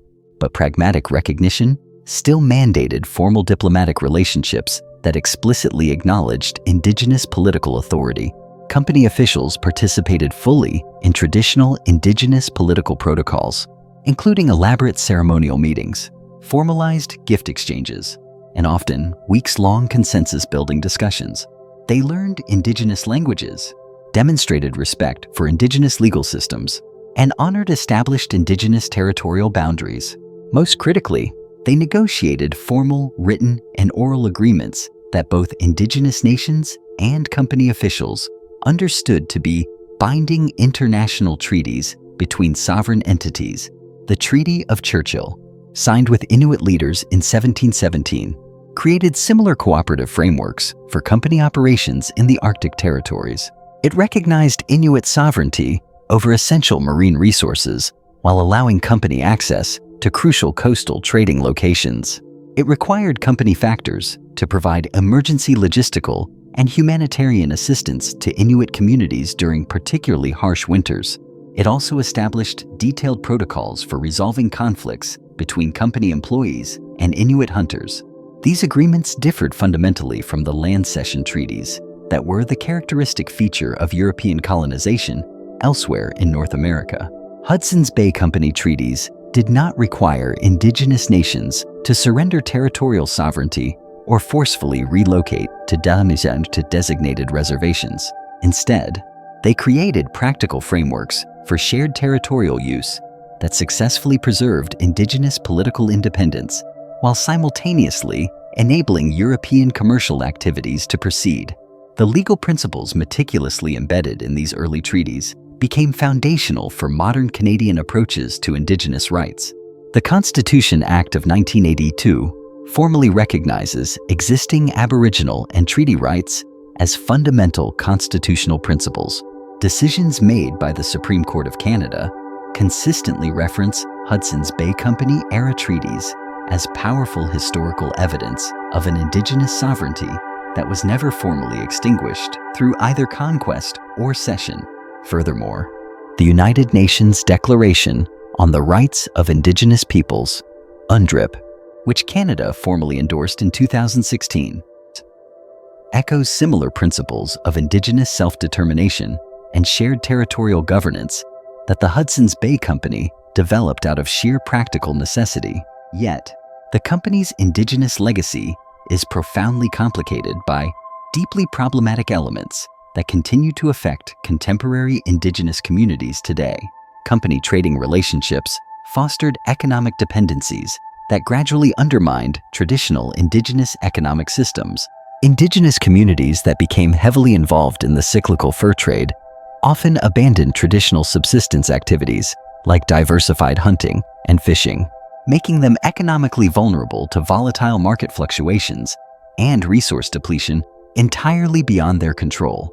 The company's credit system, while arguably more flexible and culturally attuned than traditional European commercial practices, still created debilitating debt relationships that could coerce indigenous hunters to continue trading furs even when market prices were highly unfavorable. Indigenous families sometimes found themselves trapped in debilitating cycles of inherited debt that functionally prevented them from returning to traditional, self-sufficient economic activities. Most damagingly, the company played an undeniable role as the vector for introducing devastating European diseases like smallpox, pervasive alcohol, and European manufactured goods that severely disrupted traditional indigenous social structures. Company traders cynically understood that alcohol could be used to manipulate trading relationships and gain overwhelming advantages in negotiations with indigenous leaders. While official company policy generally discouraged excessive alcohol trade, individual factors frequently ignored these restrictions entirely when competitive pressure from aggressive French or American traders threatened their market share. European manufactured goods gradually replaced traditional indigenous technologies in ways that reduced indigenous communities' self-sufficiency. Metal tools, firearms, and woolen clothing provided immediate, tangible advantages but required continued, dependent access to European suppliers for ongoing maintenance and replacement. These dependencies became particularly calamitous when the company's long-standing monopoly finally ended and competitive trading gave way to the rigid, paternalistic administration of Indigenous affairs by the Canadian government. The Indian Act of 1876 imposed legal frameworks that were completely antithetical to the nation-to-nation treaty relationships Indigenous nations had carefully cultivated with the Hudson's Bay Company. Instead of sovereign agreements, the Indian Act created rigid ward-guardian relationships that explicitly denied indigenous political autonomy and brutally imposed European legal systems and cultural values upon indigenous communities. This sudden and radical transition from company treaty relationships to bureaucratic government administration represents one of the most destructive aspects of Canadian colonial history. Indigenous leaders who had successfully negotiated as political equals with company officials for generations suddenly found themselves dealing with government bureaucrats and Indian agents who possessed virtually no understanding of indigenous political systems or legal traditions. Treaties that had functioned effectively for over a century were suddenly ignored, unilaterally abrogated, or reinterpreted according to European legal concepts that fundamentally negated indigenous sovereignty. Furthermore, the residential school system, which caused unspeakable cultural damage throughout the late 19th and 20th centuries, was fundamentally inconsistent with the Hudson's Bay Company's successful approaches to indigenous relations. The company's survival for over 2 centuries had explicitly required respecting indigenous cultural autonomy and maintaining mutually beneficial, cooperative relationships with indigenous political leaders. Company traders learned indigenous languages, participated in indigenous ceremonies, and constantly adapted European practices to indigenous cultural norms. In contrast, government assimilation policies sought to systematically destroy indigenous cultures and forcibly replace them with European alternatives. This assimilationist approach contradicted 2 centuries of successful company indigenous cooperation built upon the foundations of mutual respect and cultural accommodation. Contemporary indigenous rights movements frequently reference Hudson's Bay Company-era treaties as powerful evidence that respectful, functional relationships between indigenous and non-indigenous governments are possible when both parties recognize each other's inherent sovereignty and legitimate interests. The Truth and Reconciliation Commission of Canada's calls to action specifically referenced the need to return to nation relationships based on respect, cooperation, and partnership a direct repudiation of the colonial administration that characterized 20th century government policies. This aspiration represents a functional, partial return to core Hudson's Bay Company principles of indigenous relations, adapted for contemporary political and legal contexts. Modern land claims negotiations, co-management agreements for natural resources, and indigenous self-government initiatives all reflect essential elements of the treaty relationships that the Hudson's Bay Company pioneered during its territorial period. However, these contemporary initiatives also endeavor to correct and address the monumental economic and cultural damage caused by the colonial policies that replaced the company's accommodating approaches to indigenous relations.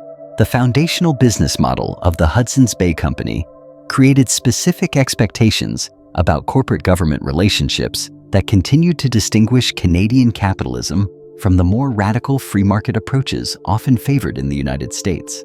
Understanding this deep institutional legacy requires examining precisely how the company's monopoly operations influenced broader Canadian attitudes toward corporate regulation and systemic government economic intervention. The HBC operated as what contemporary economists would term a proto-crown corporation, a private enterprise vested with exclusive, government-granted privileges that simultaneously mandated it serve broader public policy objectives alongside the commercial interests of its shareholders. This unique hybrid model became the enduring template for Canadian economic development, a structure that persists robustly today. The Canadian National Railway, CNR, created in 1919, followed the HBC model as a government-chartered monopoly designed to achieve massive national development goals that pure private competition could not realistically attain. The CNR received exclusive operating rights over specific national routes in exchange for providing essential transportation services to remote and northern communities that were not commercially viable. Similarly, Air Canada, established in 1937, operated under analogous principles as a government-chartered airline with exclusive rights to lucrative international routes in exchange for providing vital domestic air service to smaller communities throughout northern and western Canada.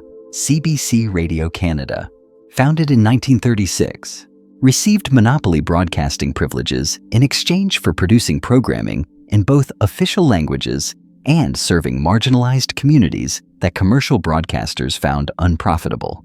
These foundational crown corporations reflected the core Hudson's Bay Company principle that private enterprises could, under regulated conditions, serve fundamental public interests more effectively than either pure, inefficient government administration or completely unregulated, competitive markets. The success of the model relies on the assumption that exclusive operating rights provide sufficient revenue to successfully cross-subsidize unprofitable but socially necessary services. Corporations serve remote communities or provide expensive, universal services because their secured monopoly privileges in profitable urban markets generate the stable revenue required to support their broader public service obligations. This integrated approach contrasts sharply with standard American economic policies, which generally rely heavily on direct government subsidies or specific regulatory mandates to compel private enterprise to achieve public policy objectives. American railroads, airlines, and broadcasters operate in theoretically competitive markets, but may receive direct government subsidies or specific tax incentives to serve public interests. American economic policy tends to enforce a strict separation between profit-maximizing business activities and public service obligations, rather than integrating them within the framework of single, regulated enterprises. The Hudson's Bay Company legacy also significantly influences Canadian attitudes toward corporate regulation and market concentration. Canadians generally exhibit a higher tolerance for corporate concentration and government regulatory oversight than Americans find politically acceptable. The Canadian banking, telecommunications, and energy industries are overwhelmingly dominated by a small number of massive, integrated corporations that would almost certainly face aggressive antitrust challenges in the United States. The Royal Bank of Canada, Toronto Dominion Bank, Bank of Nova Scotia, Bank of Montreal, and Canadian Imperial Bank of Commerce collectively control over 80% of Canadian banking assets. This concentration is undeniably oligopolistic in American terms, but Canadians accept it because these large banks provide stable financial services and support Canadian economic development in long-term ways that smaller, competitive banks might not achieve. Similar patterns characterize Canadian telecommunications, where just three giants, Bell, Rogers, and TELUS, control the vast majority of wireless and internet services, and the Canadian energy sector, where government-owned utilities dominate electricity generation and distribution across most provinces. This distinct regulatory approach reflects Hudson's Bay Company precedents that evaluated corporate behavior based on its contribution to territorial development and public service, rather than mere market efficiency. The company's monopoly was considered politically legitimate as long as it provided reliable trading services, maintained peaceful Indigenous relations, and supported British territorial claims. Government officials did not judge the company's performance based on competitive pricing or rapid market innovation. They measured success primarily based on sustained territorial control and political stability. Modern Canadian regulatory agencies follow similar principles when evaluating telecommunications mergers, banking consolidation, and energy sector concentration. Their core focus remains ensuring adequate service delivery and supporting broad national economic objectives rather than simply maximizing hyper-competitive market outcomes. Yet, the HBC legacy also embeds a healthy skepticism about the dangers of unregulated corporate power, a skepticism that sharply distinguishes Canadian political culture from prevalent American business-friendly attitudes. The company's territorial monopoly powerfully demonstrated both the functional benefits and the inherent dangers of concentrated corporate authority. While company control enabled efficient logistical economic development and relatively peaceful territorial administration, it also severely restricted individual economic opportunities and limited the emergence of democratic governance.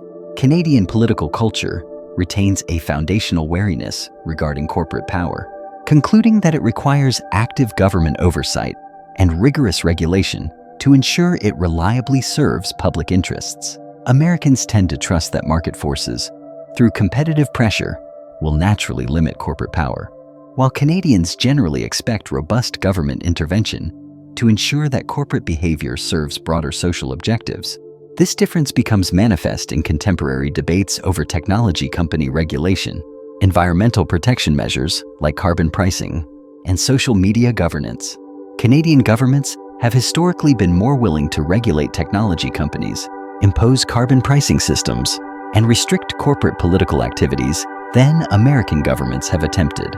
Canadian voters generally support these interventions as necessary protections against overweening corporate power, while American voters often view similar policies as unwarranted government overreach that unduly restricts business freedom. The HBC's legacy suggests that these divergent national attitudes reflect different historical experiences with core corporate government relationships, rather than simply fundamental ideological differences about capitalism or democracy. Canadians developed within institutional frameworks where corporate power was perpetually subject to government oversight and explicit public service obligations. Americans developed within competitive market systems where corporate power was limited, primarily through market competition, rather than preemptive regulatory constraint. Both approaches have created successful economic systems, but they operate according to fundamentally different assumptions regarding the proper relationship between private enterprise and public authority. Understanding these core differences helps explain why Canadian and American responses to contemporary economic challenges often diverge, despite shared democratic values and similar market economies. The Hudson's Bay Company's territorial empire created deep institutional precedents that continue to influence how Canadians frame ideas about corporate responsibility, government regulation, and national economic development. These precedents do not predetermine contemporary policy choices, but they provide the essential cultural and historical frameworks that shape how Canadians evaluate corporate behavior and government economic intervention today, the HBC's 200-year territorial monopoly provides crucial, tangible insights into how corporate power functions within the contemporary global economy. Their experience demonstrates both the immense possibilities and the ultimate limitations of highly concentrated corporate control lessons that remain acutely relevant for understanding modern multinational corporations, dominant technology platforms, and complex global supply chains. The company's monopoly succeeded because it meticulously combined legal protection, the royal charter, with operational excellence, which together created sustainable, competitive advantages. Their charter provided exclusive territorial rights, but maintaining those rights over 2 centuries demanded constant innovation, superior customer service, and persistent adaptation to ever-changing market conditions. This combination of political privilege and rigorous operational performance offers important structural lessons for contemporary debates about corporate regulation and antitrust policy. Modern technology companies frequently achieve market dominance through powerful network effects and platform advantages that function similarly to the HBC's territorial monopoly. Google controls over 90% of global internet search traffic. Facebook's family of platforms reaches billions of users worldwide. Amazon dominates e-commerce and cloud computing services upon which millions of other businesses depend. These companies do not possess formal government charters granting exclusive territorial rights, but they exercise a degree of market power that functionally approaches monopoly control within their respective digital domains, like the Hudson's Bay Company. These dominant technology platforms succeed because they provide services that customers value more highly than competitive alternatives. Google's sophisticated search algorithms deliver more relevant results. Facebook's social networks connect people more effectively than alternative platforms. Amazon's logistics systems provide faster, cheaper delivery than most traditional retail competitors. But also, like the HBC, these platforms inevitably use their established market dominance to exclude competitors, acquire emerging rivals, and extract monopoly rents that might not be sustainable in truly competitive markets. The Hudson's Bay Company's experience suggests that sustainable monopoly power demands continuous, proactive innovation and sustained customer satisfaction, not merely legal protection or static market dominance. When the company became complacent about customer service or innovation, they faced successful competitive challenges from determined French traders, American companies, and indigenous nations who found better alternatives. Their monopoly survived only as long as they provided superior value to all stakeholders: customers, suppliers, government officials, and territorial communities. Contemporary technology companies face identical existential pressures despite their apparent market dominance. Google's search monopoly could be successfully challenged by transformative artificial intelligence systems that provide fundamentally better, context-aware results. Facebook's social media dominance could be rapidly undermined by new platforms offering profoundly superior user experiences. Amazon's e-commerce leadership could be threatened by companies that develop radically more efficient logistics and supply chain systems. The HBC's territorial empire also forcefully demonstrates how monopoly control can rapidly transform into a crippling liability when fundamental economic and political conditions shift. The company's success during the era of the fur trade became a profound disadvantage when North American development inexorably shifted toward permanent agricultural settlement and industrial production. Their territorial monopoly prevented competitors from entering their markets, but it also tragically prevented the HBC itself from adapting quickly to changing customer needs and emerging economic opportunities. By the time competitive pressures finally forced the company to modernize its rigid business model, it had lost crucial decades of innovation and market development that might have enabled a more successful transition. Contemporary monopoly companies risk similar systemic obsolescence if they become too reliant on their current dominant market positions rather than relentlessly innovating and adapting to changing conditions.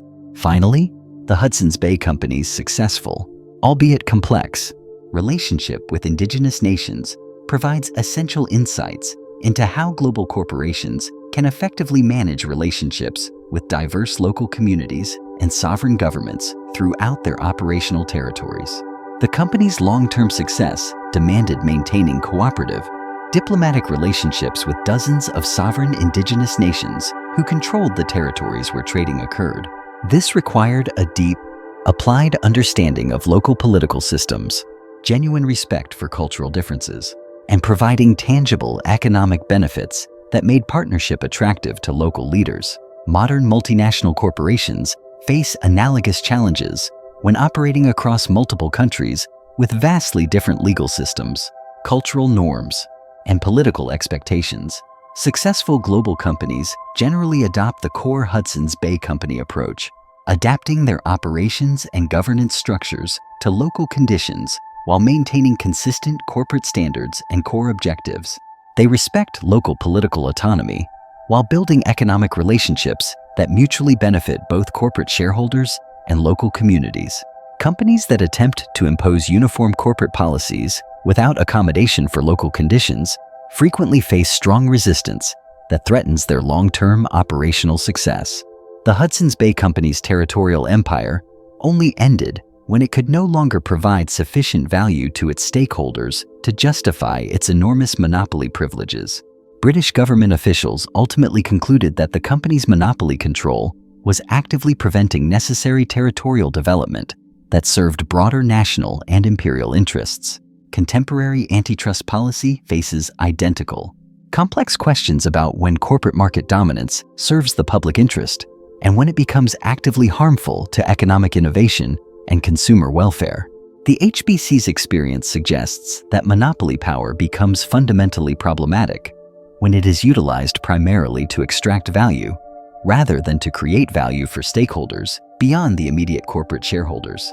The company's territorial monopoly was sustainable when it provided superior trading services, maintained peaceful territorial administration, and supported economic development that benefited indigenous nations, settlers, and government officials alike. Their monopoly became utterly unsustainable when competitive pressure demonstrated that alternative arrangements could provide better services at lower costs. Modern antitrust policy could greatly benefit from a similar focus on whether corporate market dominance is actively creating or destroying value for consumers, suppliers, workers, and broader communities, rather than focusing almost exclusively on competitive market structure metrics. The Hudson's Bay Company also powerfully demonstrated that successful, long-term corporate strategy requires carefully balancing short-term profit maximization with sustainable stakeholder relationships. The company survived competitive challenges and political pressure for over 2 centuries because it consistently invested in essential infrastructure, deep community relationships, and employee development that created long-term competitive advantages, rather than solely focusing on quarterly profit maximization. Contemporary corporations that prioritize fleeting short-term shareholder returns over long-term stakeholder value often face the same destabilizing challenges that ultimately destroyed many of the Hudson's Bay Company's historical competitors.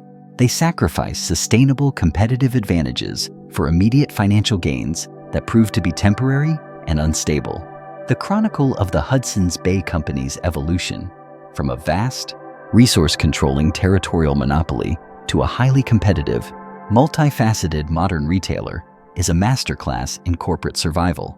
It fundamentally proves that institutional longevity is predicated not upon the grandeur of historical advantage or the comfort of a dominant market position, but upon the relentless, painful process of continuous adaptation. Firms that successfully withstand the epochal shocks to their foundational business models are those that possess the strategic discipline to identify and preserve their core organizational DNA, even while dramatically reconstructing their operational superstructure. For the HBC, this meant meticulously maintaining their expertise in crucial areas. The intimate understanding of supply chain logistics, honed over centuries of managing trade routes across the harshest wilderness, an unwavering focus on personalized customer service, originally vital for maintaining relationships with indigenous trapping partners, and the sophisticated management of community and governance relationships that were simply scaled up, not discarded.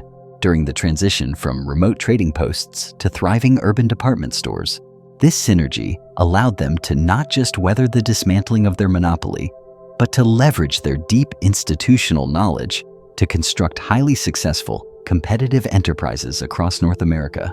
For contemporary corporations grappling with the accelerating pressures of digital disruption, radical climate change imperatives, or volatile global economic shifts, the HBC saga offers a compelling blueprint. It underscores the necessity of managing a complete systemic transformation while rigorously safeguarding the institutional capabilities that provide true, sustainable, competitive advantages. Ultimately, the company's extraordinary 350-year corporate history demonstrates a profound truth. True long-term business success demands a challenging and ethical equilibrium.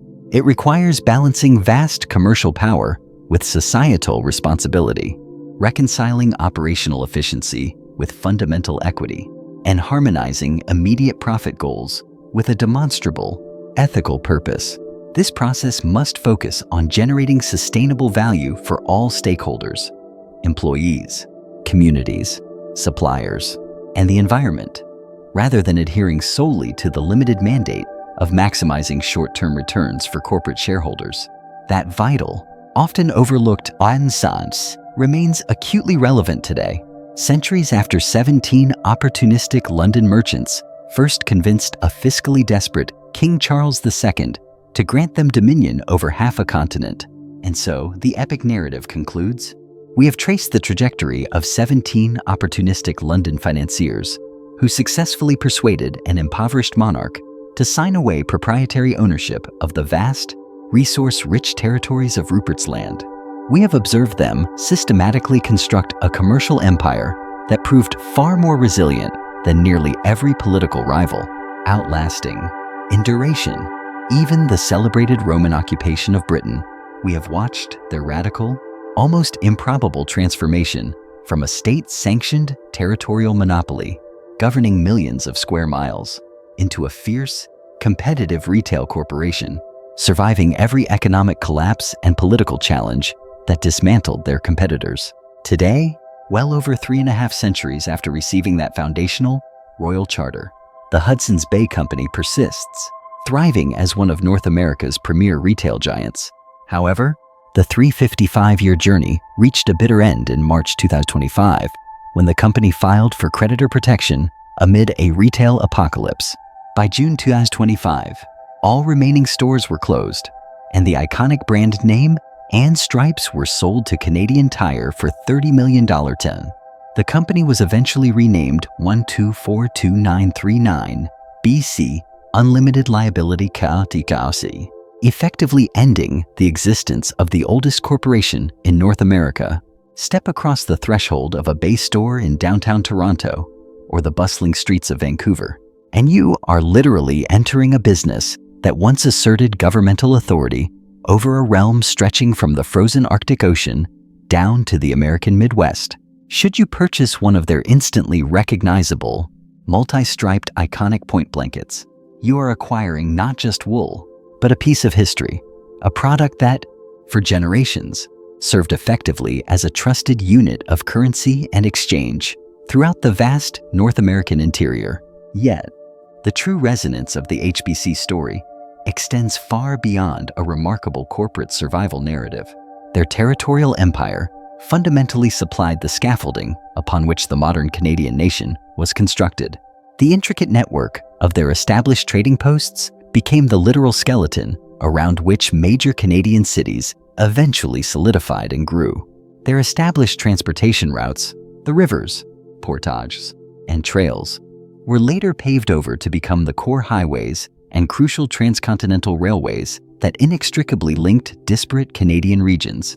Crucially, their long-standing relationships with Indigenous nations, characterized by a complex mix of negotiation and inevitable exploitation, established traditions of diplomatic cooperation that starkly differed from the near-total military conquest that defined American westward expansion.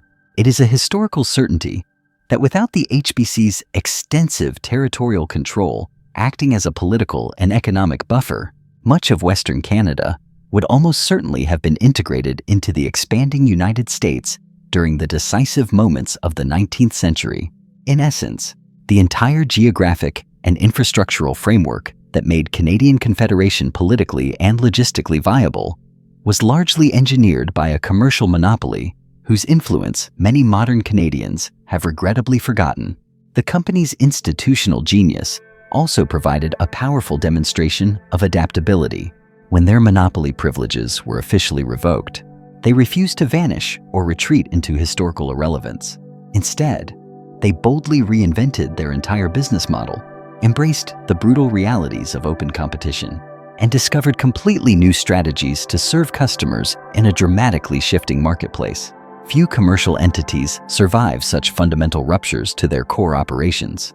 Fewer still manage to thrive across centuries, successfully adapting to wildly divergent economic and political climates. Notwithstanding this astounding success, the triumph of the Hudson's Bay Company was achieved at enormous costs, a heavy ethical price that must neither be ignored nor romanticized. Their powerful monopolistic control systematically restricted economic opportunities for countless settlers who might otherwise have built far more prosperous and innovative communities had they operated under genuinely competitive market conditions. Furthermore, while their engagement with indigenous nations often involved cooperation, it was ultimately embedded within a colonial calculus that contributed directly to profound cultural disruption, enforced economic dependency, and devastating long-term social consequences. One of the harshest critiques came in 1927 from Frederick Banting, the co-discoverer of insulin. After traveling through the Arctic, Banting accused the HBC of causing widespread malnutrition and disease among indigenous peoples by replacing their traditional diet with white flour, tea, and tobacco. He claimed the company was extracting fortunes in fox skins while providing less than 5% of their value in poor quality goods. The wealth extracted from the natural resources of North America flowed disproportionately across the Atlantic, primarily enriching London shareholders rather than benefiting the local communities and indigenous populations who generated that wealth. The very foundation of the company's territorial empire rested upon 17th century assumptions regarding corporate authority and governmental power. The assertion that a private commercial corporation could exercise sovereign authority over immense territories and diverse human populations, that modern democratic standards and fundamental human rights conventions would deem illegitimate and profoundly unethical. But here is the lasting, unsettling paradox that defines the HBC's legacy. Despite, and perhaps because of, these immense contradictions and dubious ethical foundations, the Hudson's Bay Company undeniably succeeded.